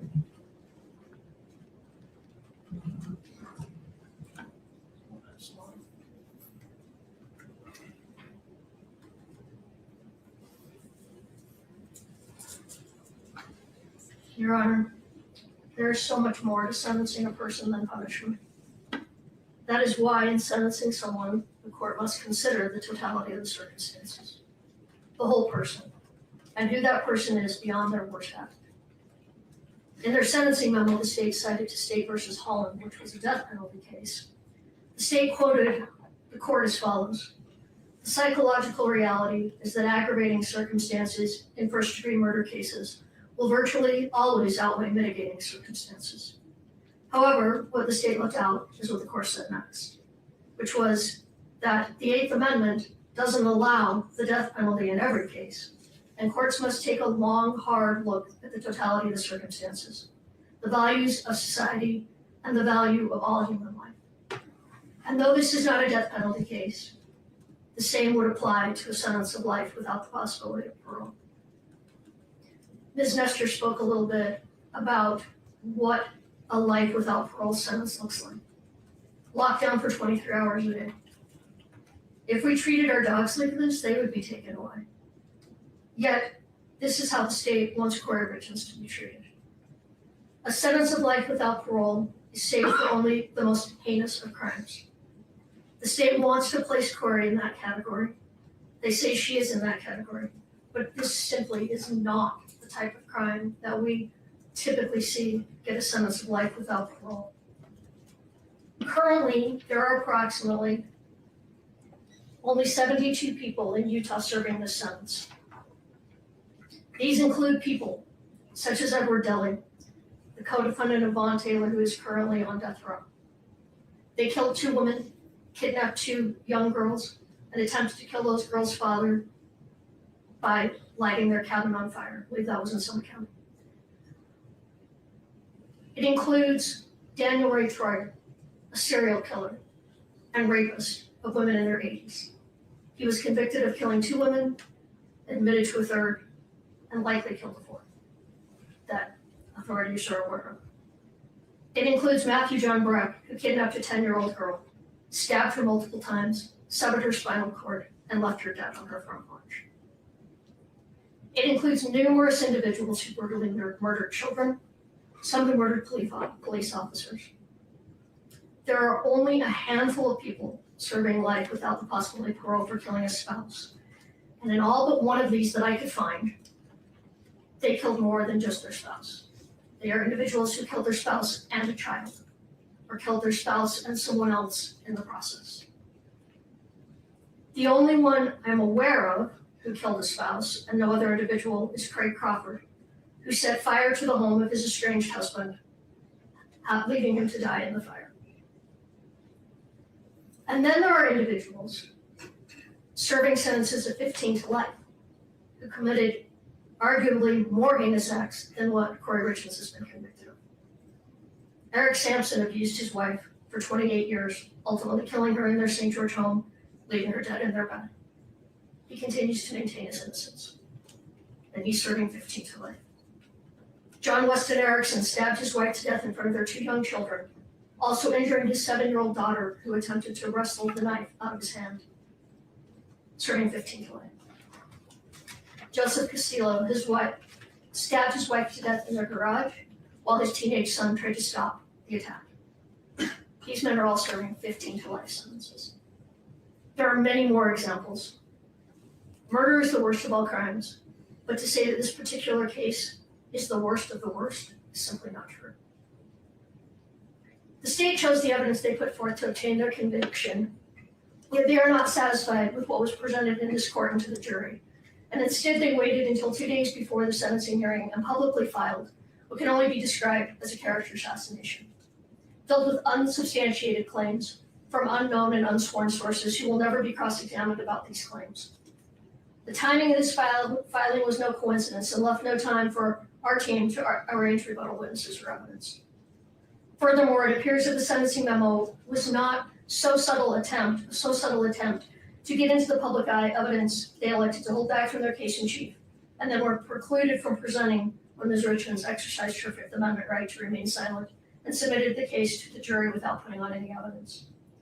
To allow the state to use this sentencing hearing as a public platform to make new unsworn allegations untested by cross-examination or sufficient investigation would violate Ms. Richins' right to due process and would be contrary to the Utah Supreme Court's finding in State versus Limesick. I don't know if I'm pronouncing that right, but I have the site if you want it.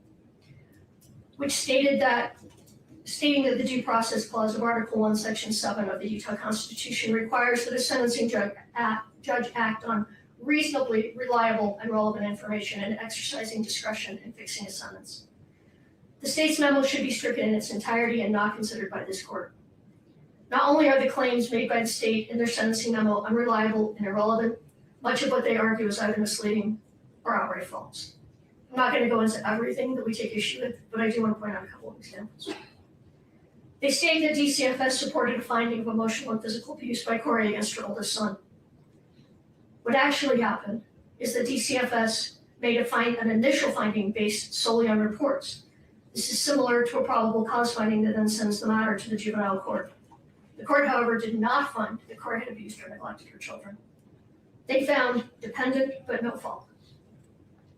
In other words, that the children needed intervention, but due to no fault of Kouri Richins, due only to the fact that she had been arrested. They did not even find that she had acted negligently towards her children. The state put forth at length what they believe Kouri's middle son, AR, would have testified to had they been able to call him in rebuttal. Although it is true that Ashton said these things 3 years after the death of his father and after conversations with Eric's family members, this is very different than what he said to law enforcement immediately upon Kouri's arrest a year after Eric's death. At that time, his statements were completely consistent with Kouri's, that Kouri had gone to sleep in his room the night his father died. The state argues that Kouri's boys are afraid in part because she still maintains life insurance policies on them. Kouri was of the belief that these policies were no longer in existence since she had not made any payments on them in over 3 years. And in fact, a letter was sent, or an email was sent from Brian Freckleton, who testified, to Ronnie Darden, as Ronnie is the owner on these policies, that this was over a year ago, that the life insurance policies are lapsing, and wanted to let them know if they chose to do anything about that, which they did not do anything about that. So we only discovered yesterday, Kouri only discovered yesterday that at least 2 of these policies are still active, as the payments have been automatically taken out of dividends. So in other words, the policies have been paying for themselves. These are policies that Eric and Kouri took out together in 2017. However, now that Kouri knows that these are still active, she will cancel them. Hopefully, in all sincerity, this will be one less thing for those boys to worry about. Kouri never asked her family to report criminal activity or asked for criminal prosecutions against any of the Richins family or against Cuddy Wright. She never asked family members to file bar complaints.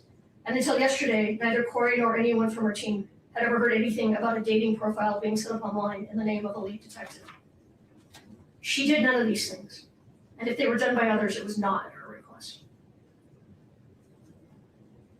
We are asking the court to discount any and all allegations in the sentencing memo that have not been previously raised in court in order to stricken from the record.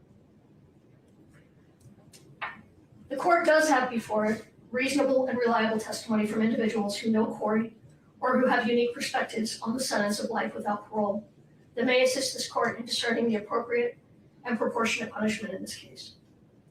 The testimony of these individuals reveal that Kouri is so much more than what she has been portrayed as in this case.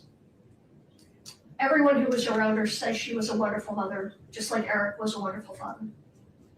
The state argues that she shows no remorse. Kouri has remorse and she has regrets about many things, and you're going to hear some of those when she speaks. However, she cannot show remorse over something she did not do. She maintains her innocence and has every right to do so. Having said that, however, she stands before this court today convicted of the crimes charged, and she fully understands that. So sentence her on what she was convicted on, not what the prosecution says about her character. As much as they think they know her, they do not. They do not know Kouri Richins. Like Alex said, you're saddened by this case. We are saddened by the verdict. I respect the court system so much. I come from a family of judges and attorneys and was raised with the utmost respect for our justice system. I disagree with the verdict, but I respect it. I have to say though, in all the years of practicing, which are now quite a few, this is the first time I've had a client convicted that I believe to be innocent. It was much more painful than I would have anticipated.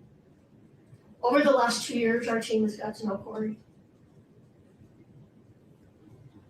Kouri is one of those clients, very few clients, and I've represented thousands of people. Most of them you don't remember. Many of them you don't like. Many of them, some of them, you feel are dangerous. But Kouri is different. Kouri, every time she calls, asks how we are. There have been times when I've shared bits of my life with Kouri, particularly having children that lost their father before age 10. We've talked a lot about that and what that does to children in the best of circumstances. I can't imagine had my boys not had me. Because the pain and suffering and the long-term effect that it's had on them will never, ever end. But when I share something with Kouri, when I share that someone is ill or that someone is having a problem, sometimes I don't even remember I've said it, and when she calls me, she always asks, how did that turn out? Is your family member okay? Before we talk about her. Every time. The state is not only asking for life without the possibility of parole, they're asking for consecutive sentences The sentences in this matter should run concurrent to one another. Pursuant to the line of cases, Strunk, Golly, and Smith, the sentencing statute favors concurrent sentences. And looking at the totality of the circumstances, imposing consecutive sentence would constitute an abuse of discretion. In State versus Gray, the Utah Court of Appeals cited Golly and Strunk, holding that the Board of Prisons' ability to grant parole is an integrated component of the rehabilitative needs factor that must be balanced with other required factors. Even though the statutory language has been modified since Strunk, Golly, and Smith, the language still applies.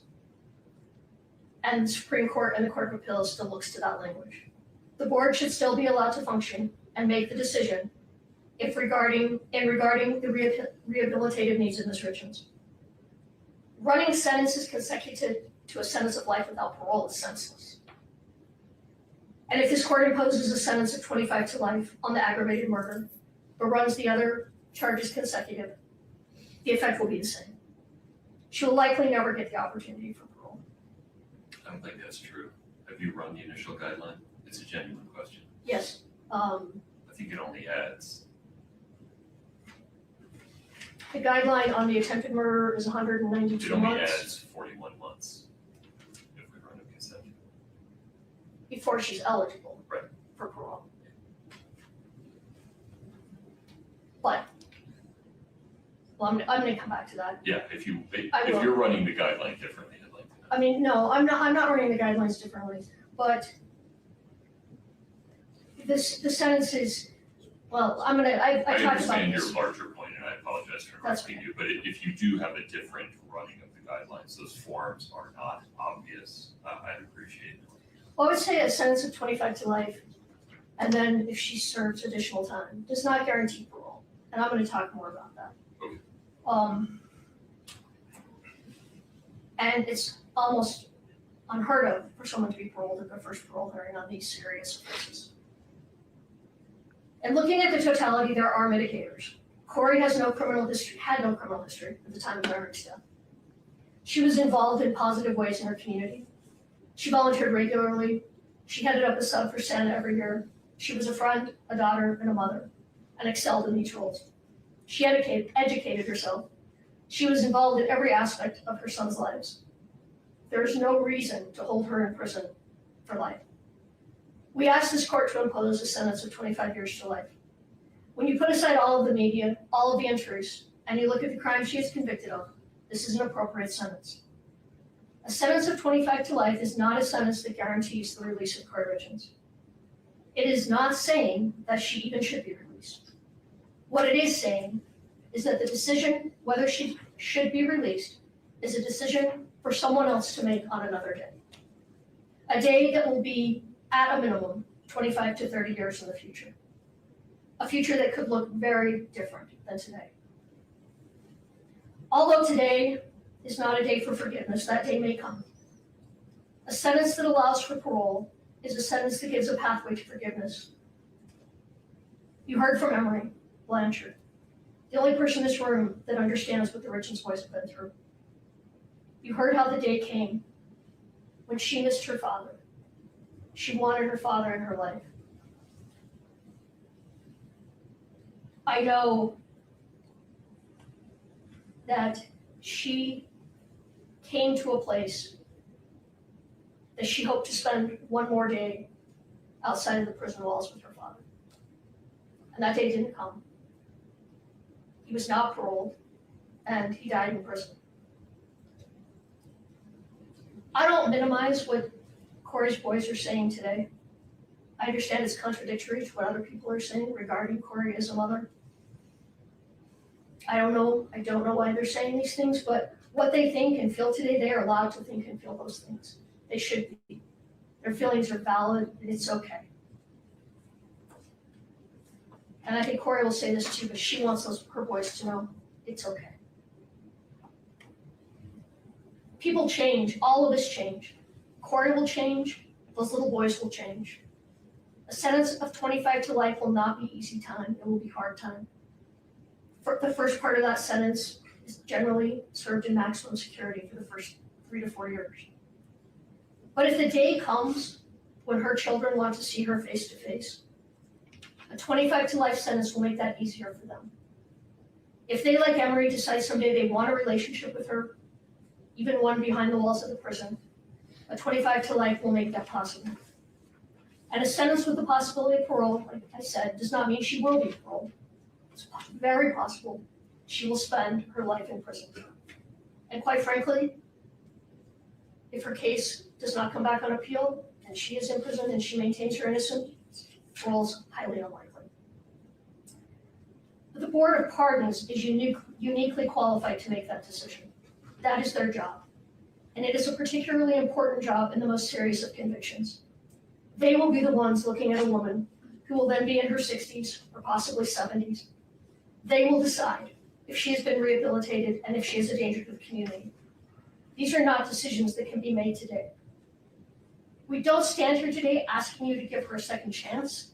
We ask you to let those best qualified make that decision when the time comes. When Kouri's and Eric's boys are grown. When they can tell the board if they feel the same way that they do today. You heard a letter read today from a woman who once stood in the shoes of the Richins family. At sentencing, she wanted life without parole for her son's killer. Now she does not. She has changed. Her views of prison have changed, and her feelings towards the man that took her son's life has changed. But a life without the possibility of parole, the sentence cannot be changed. If Kouri and Eric's boys someday change their mind, and it is too late to say something different than what they've said today, this day will become one more day that haunts them. If in 30 years they still do feel as they do today, they will have the opportunity to express those feelings. But don't allow their statements at age 9, 12, and 13 become another tragedy, another trauma that they may end up suffering as adults. A sentence that doesn't allow even the possibility of parole is a sentence that tells the world there is no hope. There is no growth. There is no change. There is no room for forgiveness. There's no room for love. That we are all our worst act and will never be anything more. And that is not the human experience. In a world where humanity is waning, act with humanity. In a world where hatred is encouraged, act with kindness. In a world where forgiveness is seen as a weakness, act with compassion.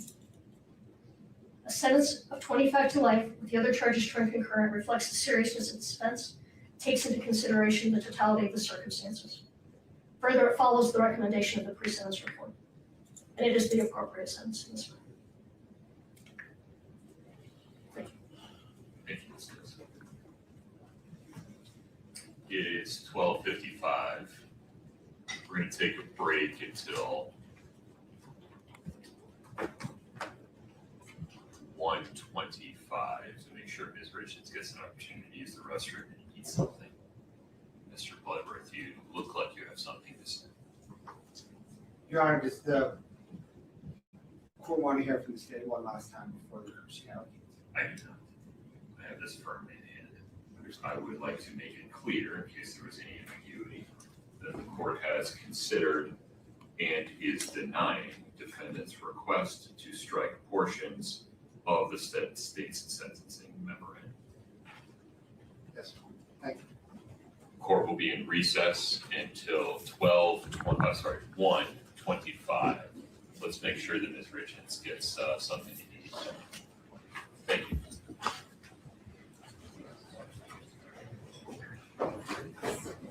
We're off the record.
we're back on the record.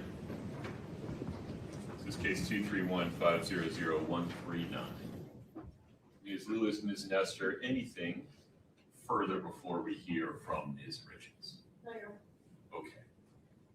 I understand that Ms. Richins will like to stand at the podium, Yes, Your Honor. and you folks would like to join her. Yes, Your Honor. No problem.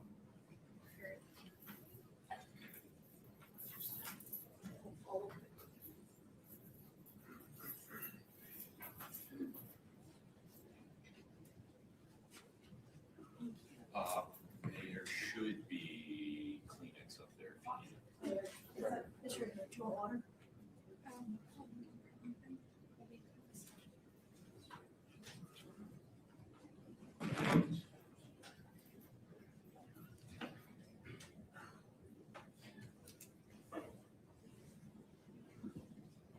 My sweet baby boys. I know that today you don't want to speak to me, have a relationship with me, or you may think you hate me, and that's okay. I will never be angry at you for your feelings.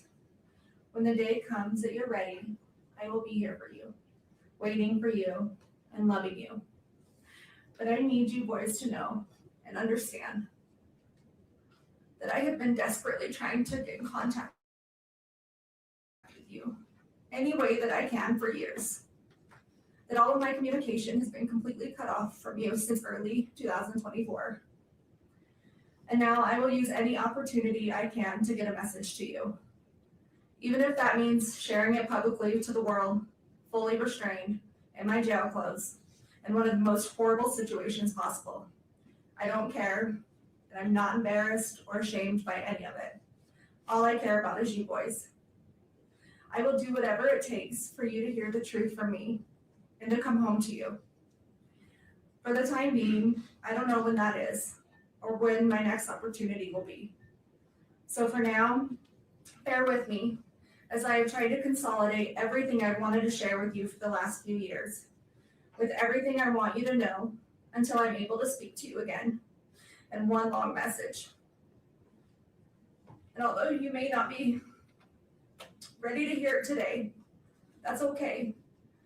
My hope is one day you will be.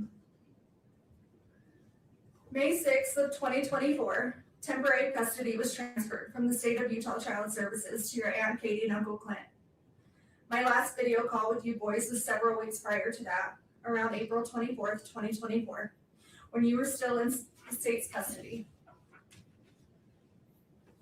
Once temporary custody was transferred to Katie and Clint, against my wishes, they cut off all of my communication between you boys and I. It was years before I would ever have a trial.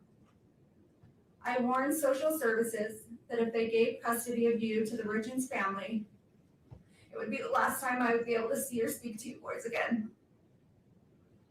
And your opinion of me in this case and wild allegations would soon mirror those of the Richins family. And that's exactly what happened.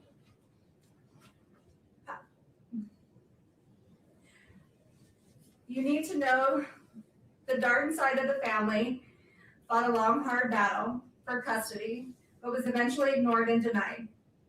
Since temporary custody was granted to Katie and Clint, they have not allowed me to see or speak to you. No more video calls, no more visits. They blocked the phone number for the jail so I can't call you. Birthday cards, Christmas cards, the letters I would send you boys, they were all returned or rerouted. All of my contact was cut off more than 2 years ago. So please ask them. Please ask them for your cards, for your letters, if I tried calling you.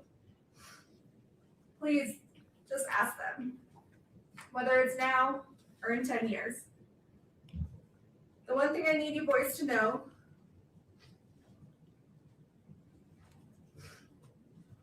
is I did not abandon you. I did not just walk out of your lives one day to never return, to never call, to never show up. Regardless of what anyone tells you, I would never ever leave you boys. And I am so sorry if for even 1 second you thought that I did. If for even 1 second you thought that I didn't love you. because that couldn't be further from the truth. You boys are my world, the reason I continue to wake up every day and fight to come home. You're my reason for living. I understand that you're in a difficult situation, mentally, emotionally, and physically. I understand you guys have been through an extremely difficult time this past 4 years. You should never have to deal with such tragedy, and I am so sorry that you are going through this. You boys have the right to be angry, and sad, and confused, feel in survival mode, have questions. All of this is completely valid. Your feelings are completely valid. And one day when this is all over, we can sit down and talk about all of this and sort it all out. I promise you boys, one day it will be over. I'm not perfect. I have succeeded and I have failed. As a person, as a wife, as a parent, we all do. I have done plenty of things I am not proud of. Some I regret, some I don't. Some I'm ashamed of, and some I'm not. I regret things I have done right in my life to later find out they were for the wrong people. I have said things I shouldn't have. I've done things I shouldn't have. Sometimes I haven't said what I should or not meant what I did say. There are things I can't change and long overdue apologies that I owe. There are would-haves and could-haves and should-haves. We all have them. We have all done them. And you boys will too one day, but in your own way. And that's okay. That's life, and we're human. Nobody is all good or all bad. We just get portrayed that way. You're going to succeed and achieve amazing things in this life. You're also going to make mistakes and fail at some things. But use those opportunities to grow and to learn. They do not define you, and don't ever let other people make you think that they do. We are not defined by our best or our worst moments. We fall somewhere in the middle, ever evolving, and you boys are ever evolving. Secrets diminish self-respect. They lose trust. They make us lose ourselves. I fell in love with someone who wasn't your dad. Your dad fell in love with someone who wasn't me. I did things behind your dad's back. He did things behind mine. Don't keep secrets. Always put your spouse first. Your dad and I didn't always do this, but don't be like us in that aspect.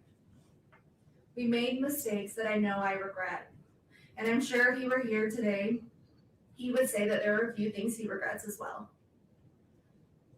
Marriage is hard. Marriage takes work. Marriage takes love. Big love. Deep love. And you may think about divorce and you will have fights, but then you will make up and you will forgive each other. Because when your love is enough, your love keeps you together. Your love is all you need to ignore the noise. Your love never fails. Sometimes your dad would want to throw in the towel on our marriage, or I would want to throw in the towel on our marriage, but we never did. We always found our way back to each other. I would pick up his towel, or he would pick up mine. We'd hand them back to each other and start again, because our love never failed. We stopped keeping track of each other's wrongdoings, and we forgave, and we moved on, and we loved. And if I had to relive all of those hard days all over again, I would do it without question. Your dad and I were a lot of things, a mess of sorts sometimes. But we were this crazy, beautiful mess that made us a family, because our love was enough. Our hard days never outweighed our good days. Our weak moments never outweighed our most memorable happy days. We always laughed more than we cried.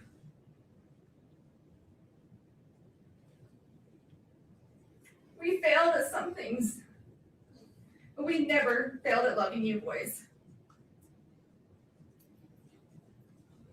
Our love was enough to make our house a home. Our love was enough to stay together, to raise you boys. Our love was enough to forgive each other when others said that we shouldn't.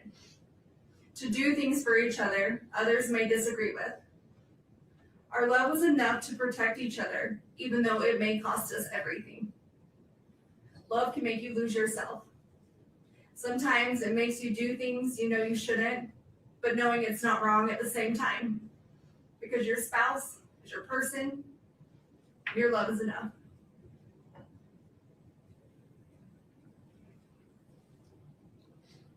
One day, you will meet someone and fall in love and understand that just your love is enough.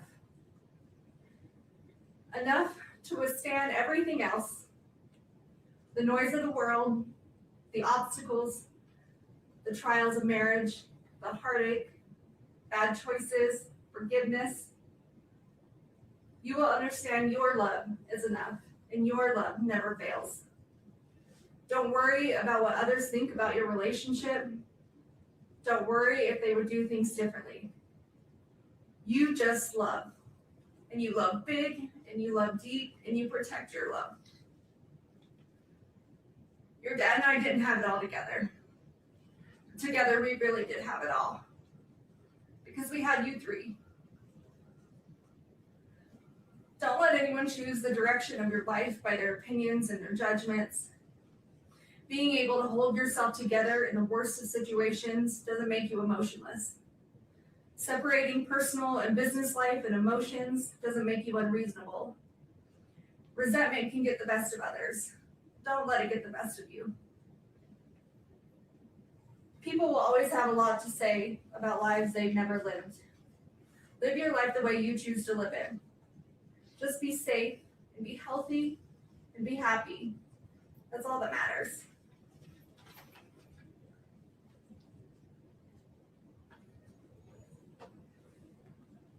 Sometimes people will want you to believe that life is simply black and white.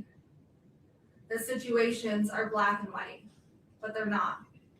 Life, situations, they are full of color. At the very least, shades of gray. Always question the color, even if you're only questioning the gray areas. Keep an open mind. Question situations and stay curious. You will have some people in your life tell you how their love for you is unconditional. But once your most private life has been revealed, you quickly find out just how conditional their love actually was. Choose the people you hold close to your heart wisely. And always be the friend that walks into somebody's life when everyone else chooses to walk out.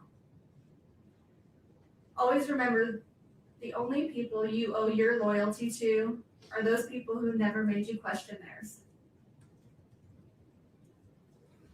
Every day you wake up, you get a second chance at life. To do whatever you want. Be whoever you want. To succeed in all your dreams. Take the day and run with it. It's a blessing. Don't take it for granted. Sometimes you'll have hard days when all you want to do is count all the ways things are going wrong or have gone wrong in your life. In that moment, stop, take a minute, take a step back, take a breath, and switch your thinking to count all the ways that it has gone right. All the good that has come to you, boys. All the grace, the blessings, and the love. Remember that anyone can give up on something. That's the easy way out. True strength comes when everyone is expecting you to fall apart, but you hold it together, persevering through the hardest of times. Always persevere. Always prove them wrong. Because you boys don't give up, and you boys will never quit. There's always going to be someone out there ready to tear you down, misrepresent you, lie about you, tell half-truths, and judge you. They will judge you on decisions you do or don't make, what you did or didn't do, what you did or didn't say. They will take out of context and twist your words. They will judge you on your emotions or the way you grieve. You may show too much emotion, you may not show enough. They will tell you you're not grieving correctly, you're too angry, you're too sad, you're holding it together too well or not well enough, or maybe you're too ambitious. They will judge you on your demeanor, if you cry, if you don't cry, if you don't do anything at all. And all of this will get misinterpreted into something that it's not, formed by the opinions of who's ever creating it. And then silence is also too often misinterpreted and misjudged. But when people behave that way, it has much more to do with them personally than it does you.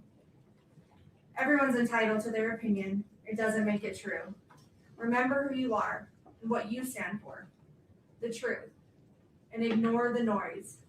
Ignore their noise. Ignore their egos, their entitlement, and their biased judgment.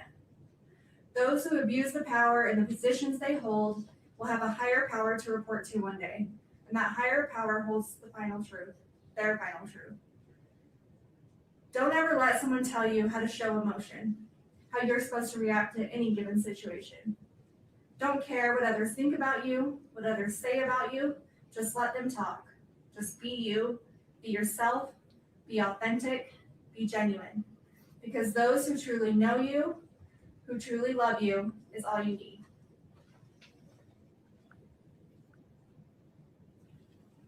Forgive those who turn their back on you, but never forget. Don't hold hate in your heart toward others. It only brings you down more than it does them. Apologize when you're wrong, even if that apology is long overdue. You can't change what you can't change, and you can't change the past. But you can take accountability when you mess up.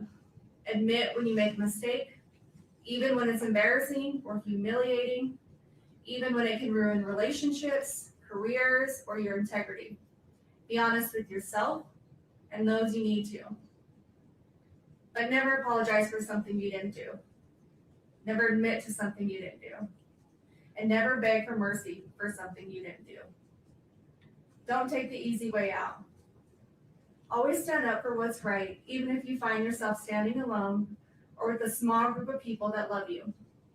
Believe in yourself and be brave.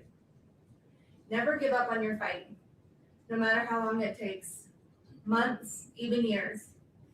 Never give up on truth, justice, and the fight of corruption. When something is broken, fix it. When something doesn't make sense, question it. If money is paying for it, follow the money. Your brothers are your best friends.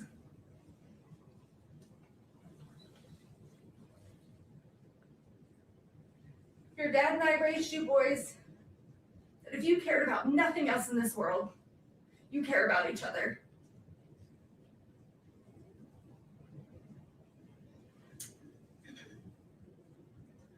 Your brothers will always be there for you. They will always be your brothers. You love them, you protect them, you take care of each other. You support each other, you help each other, and you trust one another. You be loyal to one another, and you keep each other safe and healthy and happy. And you stay together no matter what.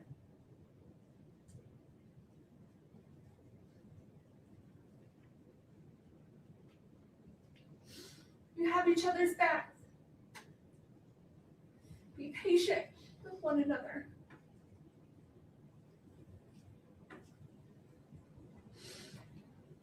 Don't keep track of wrongdoings. Let them go. Forgive. Move on. Show compassion, empathy toward each other. And never go a day without telling one another you love each other. Because you are never too old or too cool or too busy to love each other.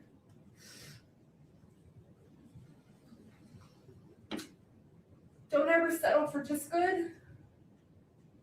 Go for great. In school, in your career, in hunting, in fishing, relationships and your goals exceed expectations. Be like your dad. Be generous. Be charitable. Stay humble. Give when you have too much. Give more than you take. Help when others are in need. Serve your community. Be like your dad. Never stop learning through education, through people, through travel, culture, through business and friends, from your success and achievements, from your mistakes and failures. Be like your dad.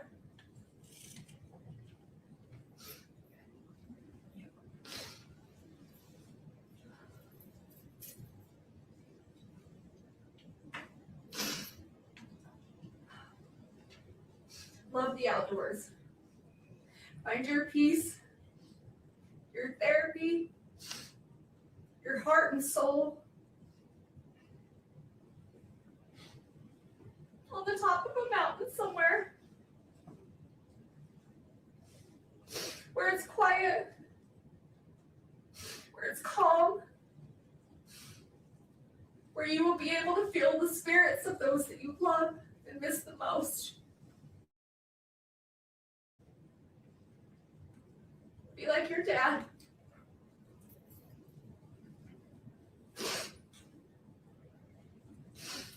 Laugh. Laugh often. Laugh loud. Laugh when you want to cry. Laugh when you're mad. Have that laugh that everyone recognizes and no one will ever forget. Even when you're gone. Be like your dad.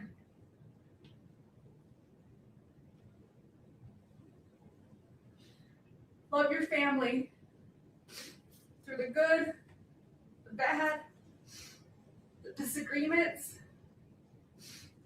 the back and forth arguments. Choose forgiveness. Choose love. Choose happiness. Be a loyal brother. Be a noble son. Be like your dad.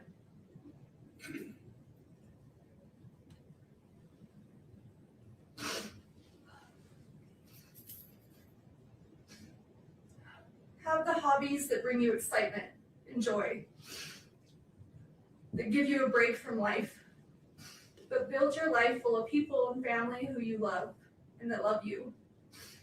Build a family that makes you happy to come home to every day, with a career that makes you hold your head high.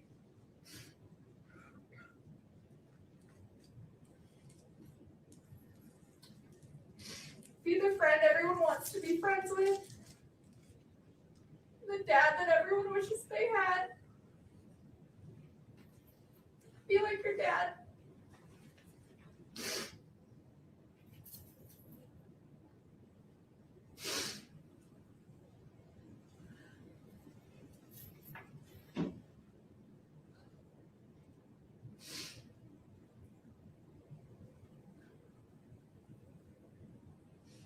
As your parents, your dad and I wanted to give you every opportunity or choice that we didn't have. We would do anything for you boys, or break our backs falling over obstacles and finding our way to be sure you had the best of the best. Even if we didn't always do it well, or have the right answers, or the words, we would give you everything that we had.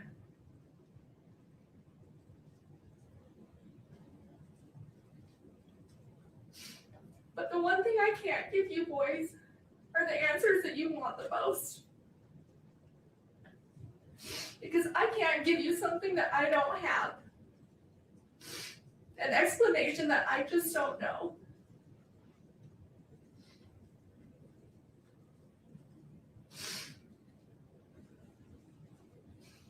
I've never lost a son. I've never lost one of my brothers, a nephew, or a best friend.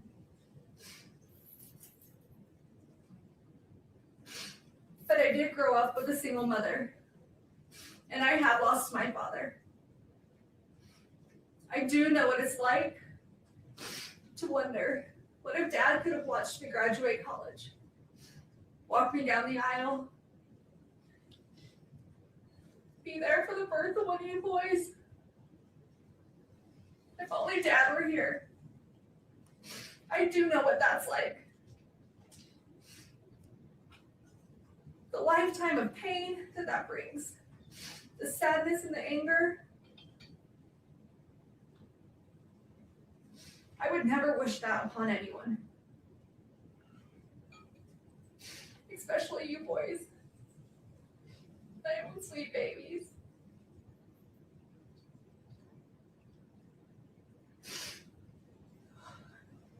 It's a lifetime of what ifs and if onlys.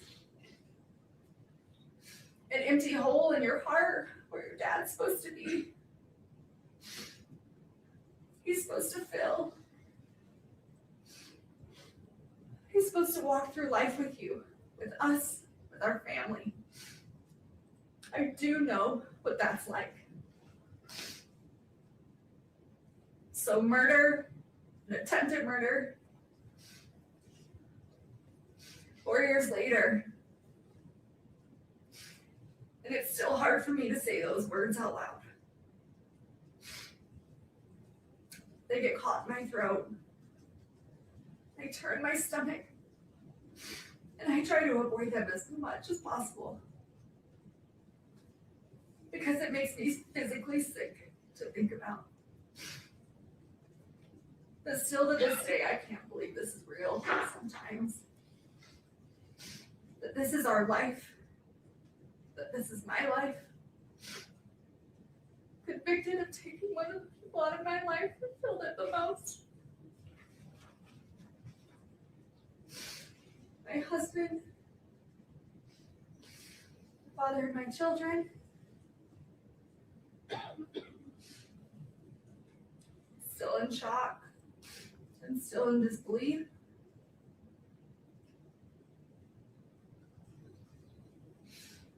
Accused and now convicted of such a heinous crime. Potentially costing me to never see you boys again. I just lost both of their parents, and there's no textbook answer on how or what we're supposed to do, how I'm supposed to react or move forward. And I'm so sorry you boys are being pulled through the middle of this absolute chaos. Between two families fighting that both love you so very much. Trust and assets, our home, none of it matters. You boys are what matter. Your safety, your health, mentally, emotionally, all of that should be being prioritized. I will and have always prioritized your safety. I am your mother, and that is my job. And for anyone to scare you otherwise is just cruel and heartless.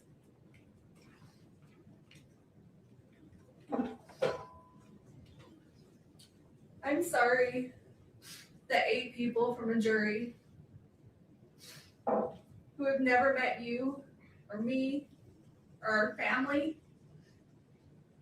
had the right to determine our future. And they did that in less than 3 hours. In a perfect world, there might be justice. But in a perfect world, nothing ever goes wrong. Tragedies don't happen.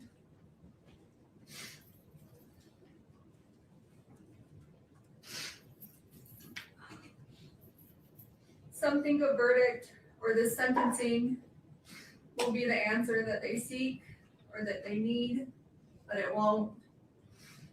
It will only give them something else to think about for a while.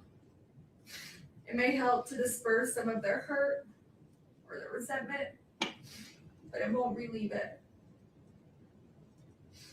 This grief will outlive us all. The hundreds of lives that this has affected. The lifelong trauma you boys have suffered this last 4 years will outlive us all. You haven't had to just endure losing one parent, but losing two. And no child should ever have to go through that, especially when one was an unforeseen tragedy and the other based on injustice and a system we're supposed to trust.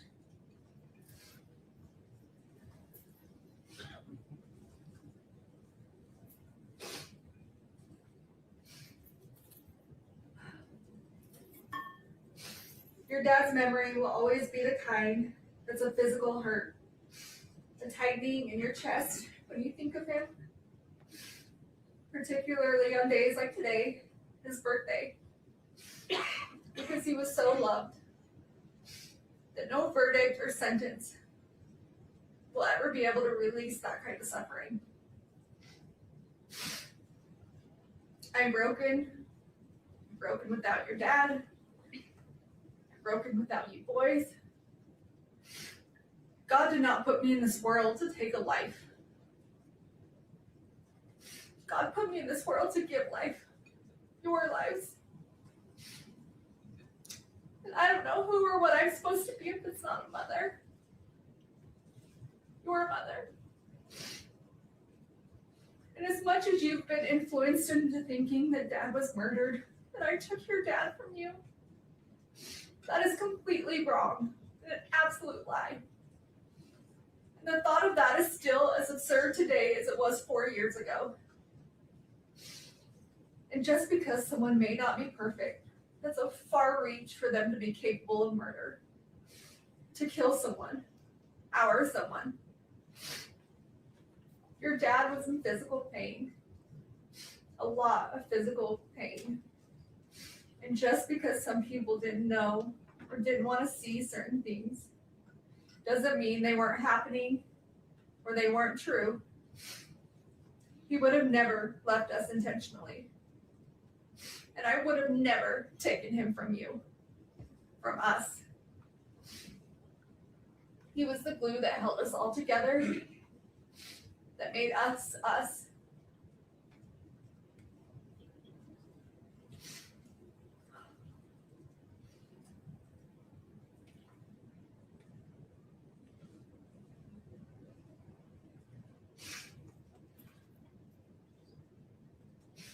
Every little boy needs their father. Because he's supposed to teach you the things that I could never explain.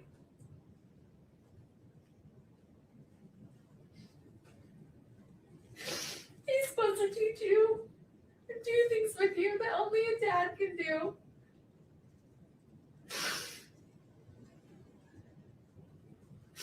And only he could give you those life lessons between a father and a son.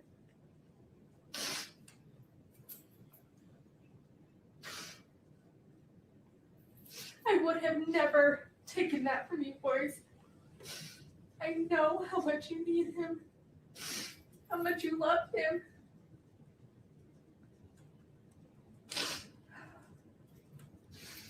How much you aspire to be just like him.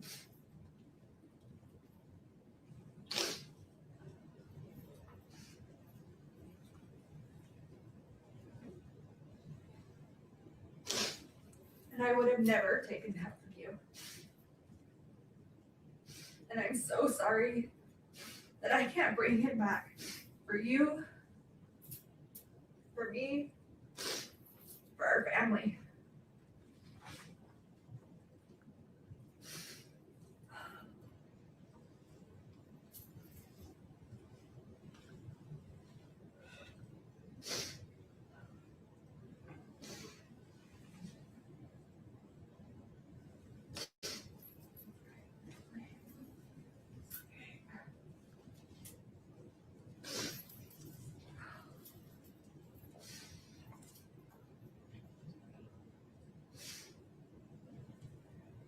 I can beat myself up all day about how I could have been a better person or made better personal choices.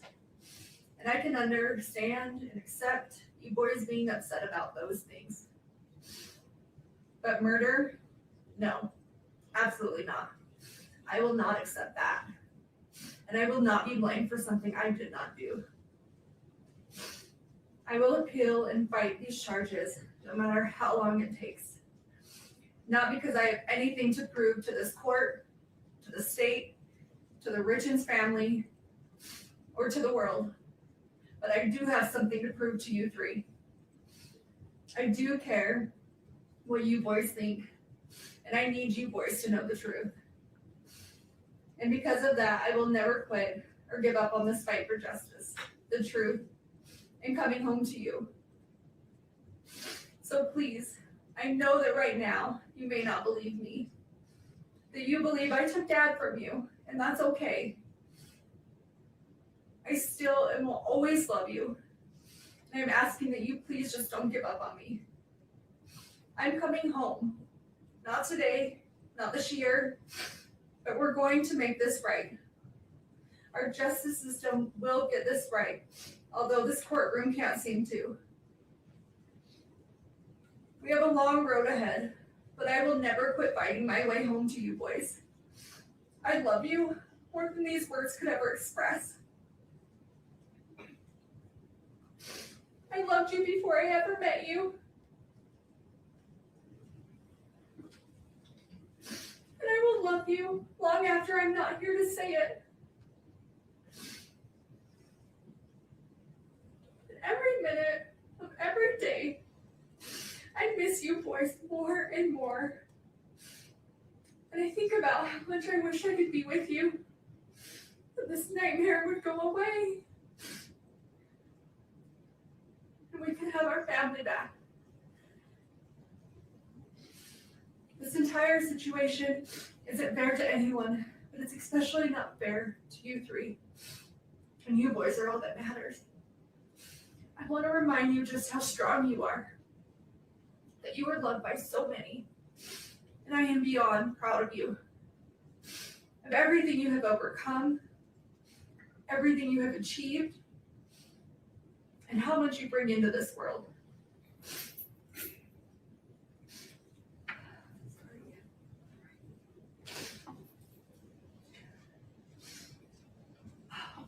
You boys have been through so much, and I wish I could take away all your sadness and all your pain.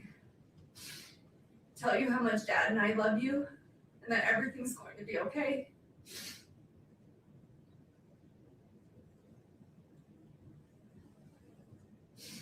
I wish I could count the freckles in your little cheeks.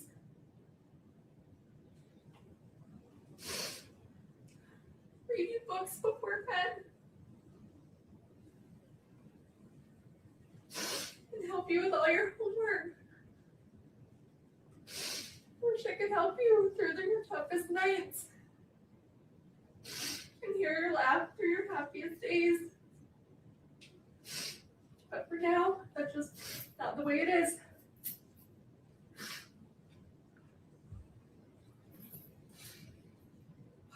We have to be strong. We have to remember that our strength grows in these moments when we don't think we can go on. But we keep going on anyway, because we have to push through these hard days.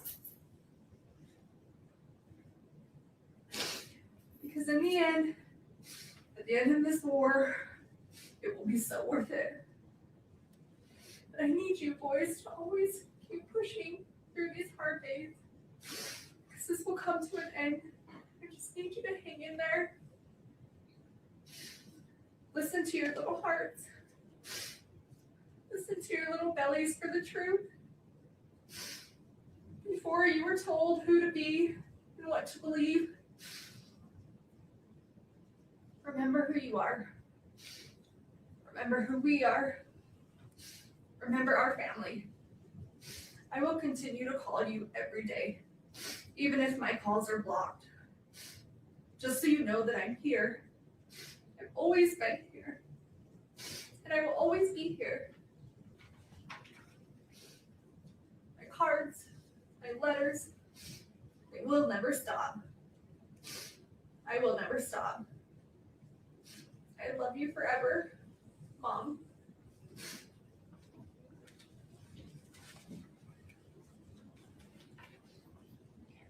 That's all your.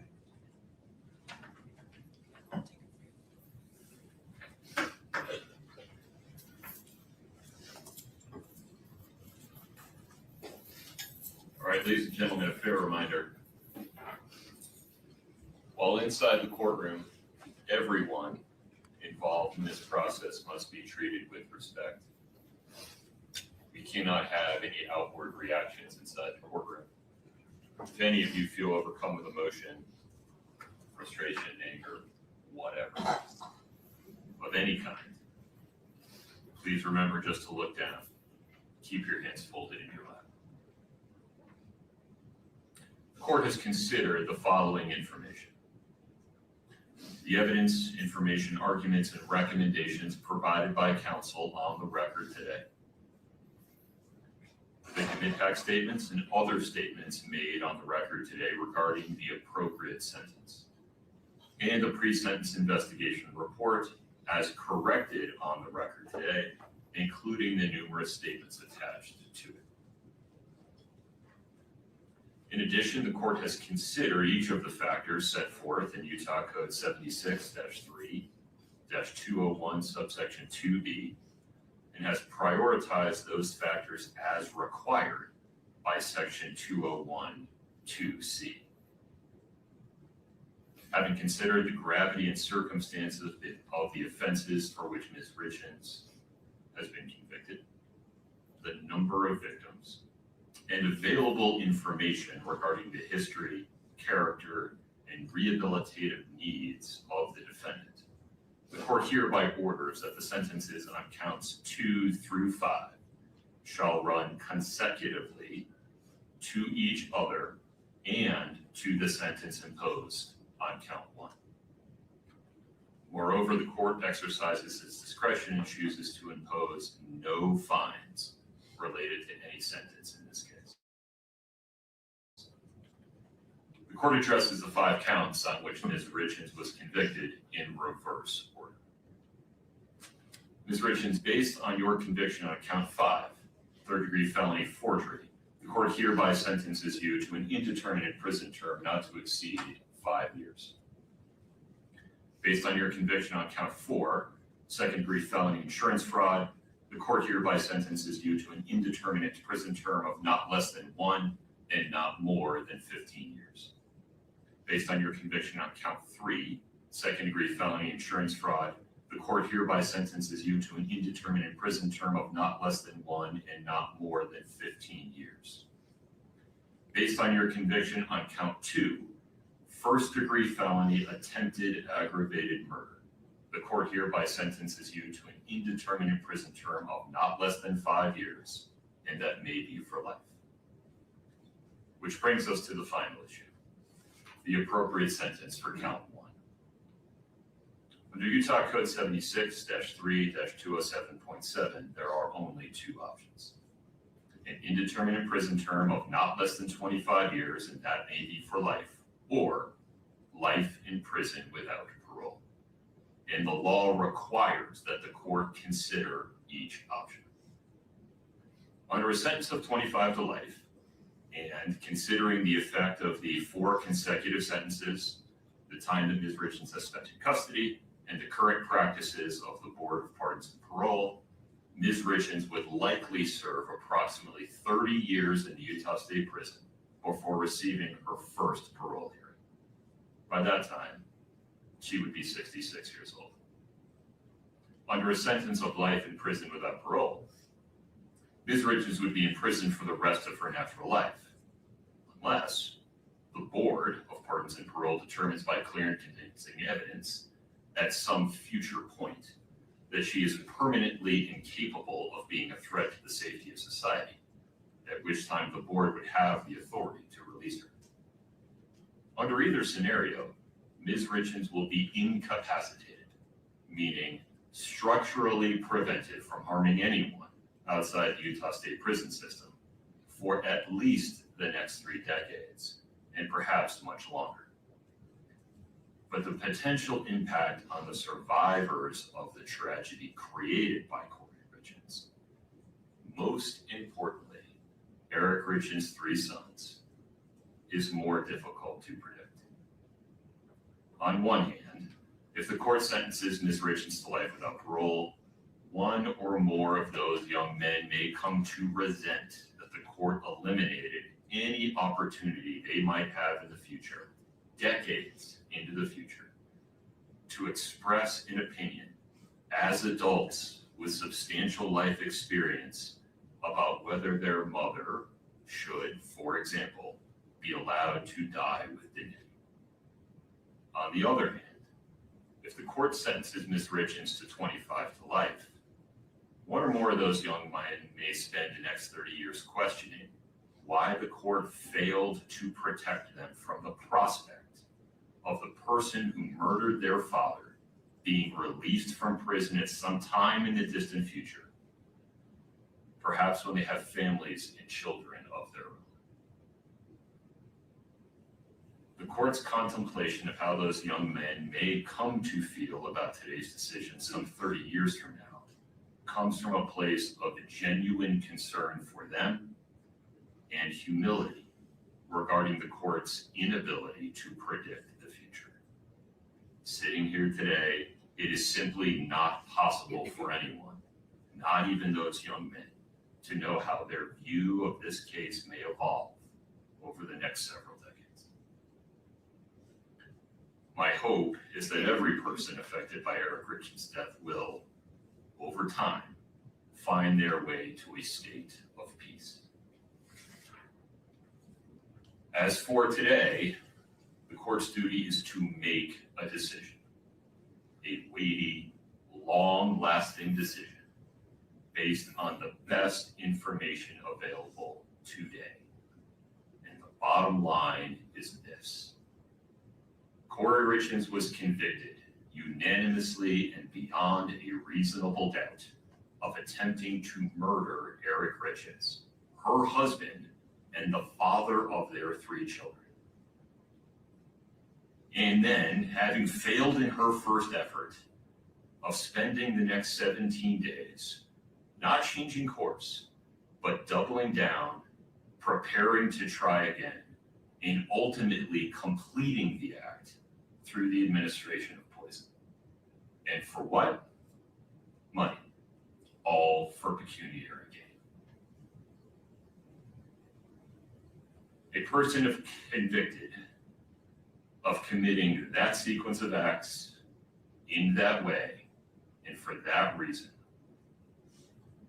and who causes the absolute tragedy that has befallen Eric Richins' sons and family. A person convicted of those things is simply too dangerous to ever be free.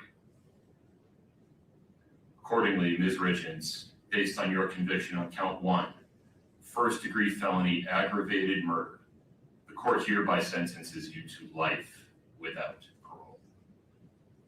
You have the right to an appeal. You must file a notice of appeal within 30 days. You have the right to be represented by counsel on appeal. Mr. Bloodworth, anything further? No, Your Honor. Ms. Lewis, Ms. Nestor. Your Honor, we anticipate filing a motion for a new trial and would like a date set. We have a substantial record in this case. We will file the notice of appeal of the conviction and the sentence, and ask that everything be stayed pending the motion for new trial as we're entitled to do under Rule 4B. Excuse me, but we think we need sufficient time to file a motion for new trial based on the substantial record that exists in this case, longer than the typical 14 days, because this is not only the trial itself, but the years of litigation and motion practice that preceded the trial. We were hoping that we could get an agreed deadline of 90 days to file a motion for new trial, mainly because for half of June I'm out of the country, for half of July, Ms. Lewis is out of the country. Normally we would ask for 60, but there's gonna be a month in there where both of us aren't available. So we're asking for 90 days. All right, Mr. Bloodworth. Your Honor, the state objects. The rule provides for 14 days. You can't imagine this is a decision that was made today, I think. Council's had the last 53 days to prepare the motion, 14 days pursuant to the rule. I appreciate that it's a lengthy record in this case, but the issues available for the trial are fairly narrow. The state recommends the 14-day time period as provided by the There is one other thing, Your Honor, on that, as to why we need the extra time. So we have asked the county to retain an expert to assist, to do a declaration for our, attached to our motion for new trial. And it's gonna require us to go before a separate entity to decide whether that funding is approved, and that just takes time. So that's another issue we need.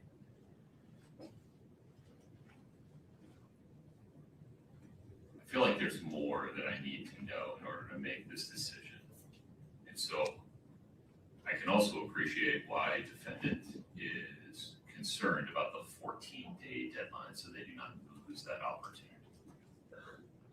Sitting here today with very little information and the state having very little opportunity to respond to this idea, I'll extend your deadline to 28 days. But within that time, if you want to file a motion to extend it, Ms. Nestor, with more detail, you have 14 days to file that motion.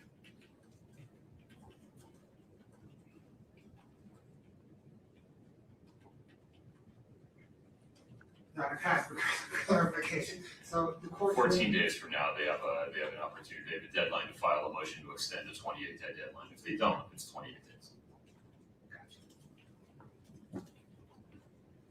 I acknowledge that that 28-day deadline may cause practical difficulties for the state's team, and if I need to extend the state's response deadline, I will certainly give that fair consideration. Understood.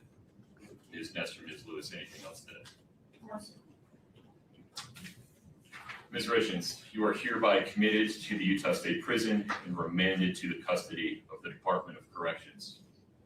This court is in recess. Please follow the deputy's instructions. We're off the record.